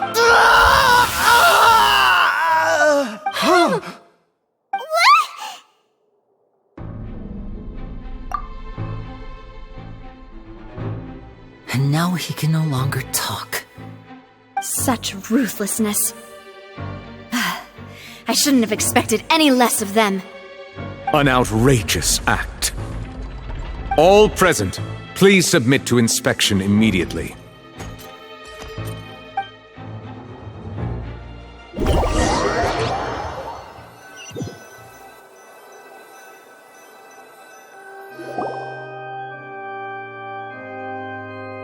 So, we're just going back now? That's true? Traveler, Paimon, please wait. Leni... I know you may not want to speak to me right now. Maybe you don't even want to look at me. But still, let me thank you again for defending me to the end, even after you learned that I'm a member of the Fatui. I guess. But regardless, I'd like the opportunity to set things straight. I didn't approach you with any ulterior motives or ill intent. I've spoken to you as myself, just plain Leni this entire time. As for why I'm a Fatus, it's because the goals of the House of the Hearth align with those of an orphan like me. That's all. That was how Father, who you might know as the Knave, approached recruiting us back then too. The Knave? The one who controls the House of the Hearth? She's your father? That's right. And since we're here, I was wondering, would you mind hearing a story? Back when our parents first died, Lynette and I were left wandering the streets. To survive, I took to surreptitiously observing an older street performer who did magic. It took me several days to figure out how he pulled off his amazing tricks. I took my sister through several streets until we found a crowded corner, and we began to perform magic tricks there. To my surprise, we proved to be pretty popular, and we could at least stop worrying about where our next meal would come from for a time. But I didn't want my sister to remain a street rat together with me forever. Before long, an aristocrat came to me and claimed that he wished to take us in after watching my performances. So you went from orphans to nobility just like that? That was how we felt at first too. As if fate was on our side and we could say goodbye to those painful days. But I gradually discovered that while we were called foster children, he was really after my talent for magic tricks. He would constantly take me to all sorts of banquets to garner attention, which he would then use to expand his social circles. That doesn't seem too bad either. Better than roaming the streets at any rate. It took a while for me to realize just how dark his heart really was. After one particular performance at a banquet, I discovered that Lynette was not on the same return vehicle as me. I waited a long time after we returned home, but she did not come back. I went to that noble's bedroom and asked him about her whereabouts. The answer he gave me was, she caught the eye of the most eminent person at the banquet, so I sent her over as a gift. I mean, you'll be able to perform your magic regardless of who your assistant is, yes? Oh no. So he was gonna... But wouldn't Fontaine's laws deal with such people? As far as outsiders are concerned, this is a relationship akin to adoption or foster care, and they have their ways of escaping the eye of the law. I managed to ferret out the location of the mansion of that so-called eminent person and hurried through the night. But by the time I leaped over the walls, avoided the guards, and made my way in, all I saw was the moonlit ground covered in blood, and the knave, standing there in the darkness. So, she'd already taken care of that guy. That's right. She had rescued my sister before she could come to any harm, and had even discovered several girls hidden in a basement, all of them orphans. Father, the knave, might have seen something in me, and so she made me an offer. The House of the Hearth welcomes you, for your interests align with ours. Here, none will ever betray you. Indeed, betrayal shall never be permitted here. I was hesitant to trust her. I had just been betrayed by nobles. But she was also quick to destroy the noble who had taken us in at first, giving us back our freedom. Oh, so that's how the two of you joined the House of the Hearth.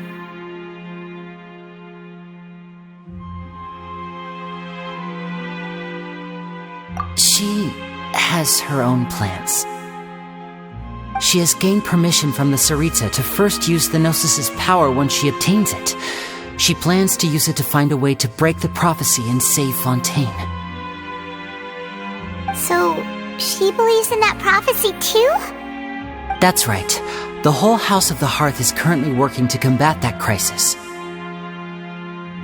Today's case has also proven that people from Fontaine can indeed dissolve into some sort of water, thus further supporting the prophecy. Everyone at Hotel Bouffe d'été, including the knave, has their roots in Fontaine, and we will always defend our homeland. To us orphans, the only connection we have left to this world, apart from our family, is our homeland. So, from small deeds like distributing magic pockets to huge schemes like stealing a Gnosis, everything is aimed at dealing with that prophecy.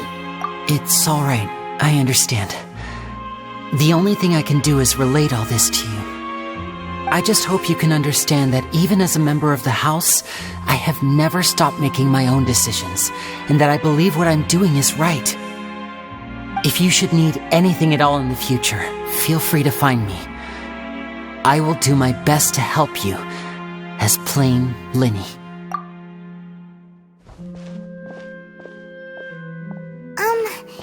Bye, Leni!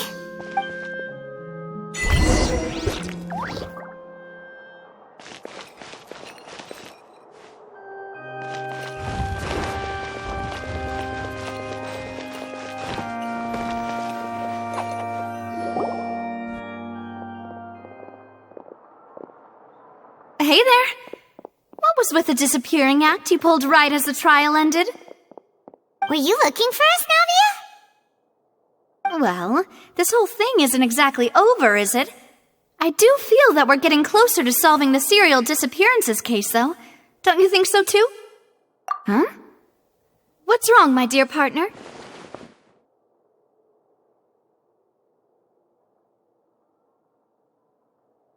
Besides, are you sure we're the ones who can crack a case that's been cold for decades now? And given that there's new evidence from the trial, there should be a trail of breadcrumbs for the Hydro Archon's people to follow now, right? Ah. I see. Well, I won't lie. I'm a little shocked to hear that from you.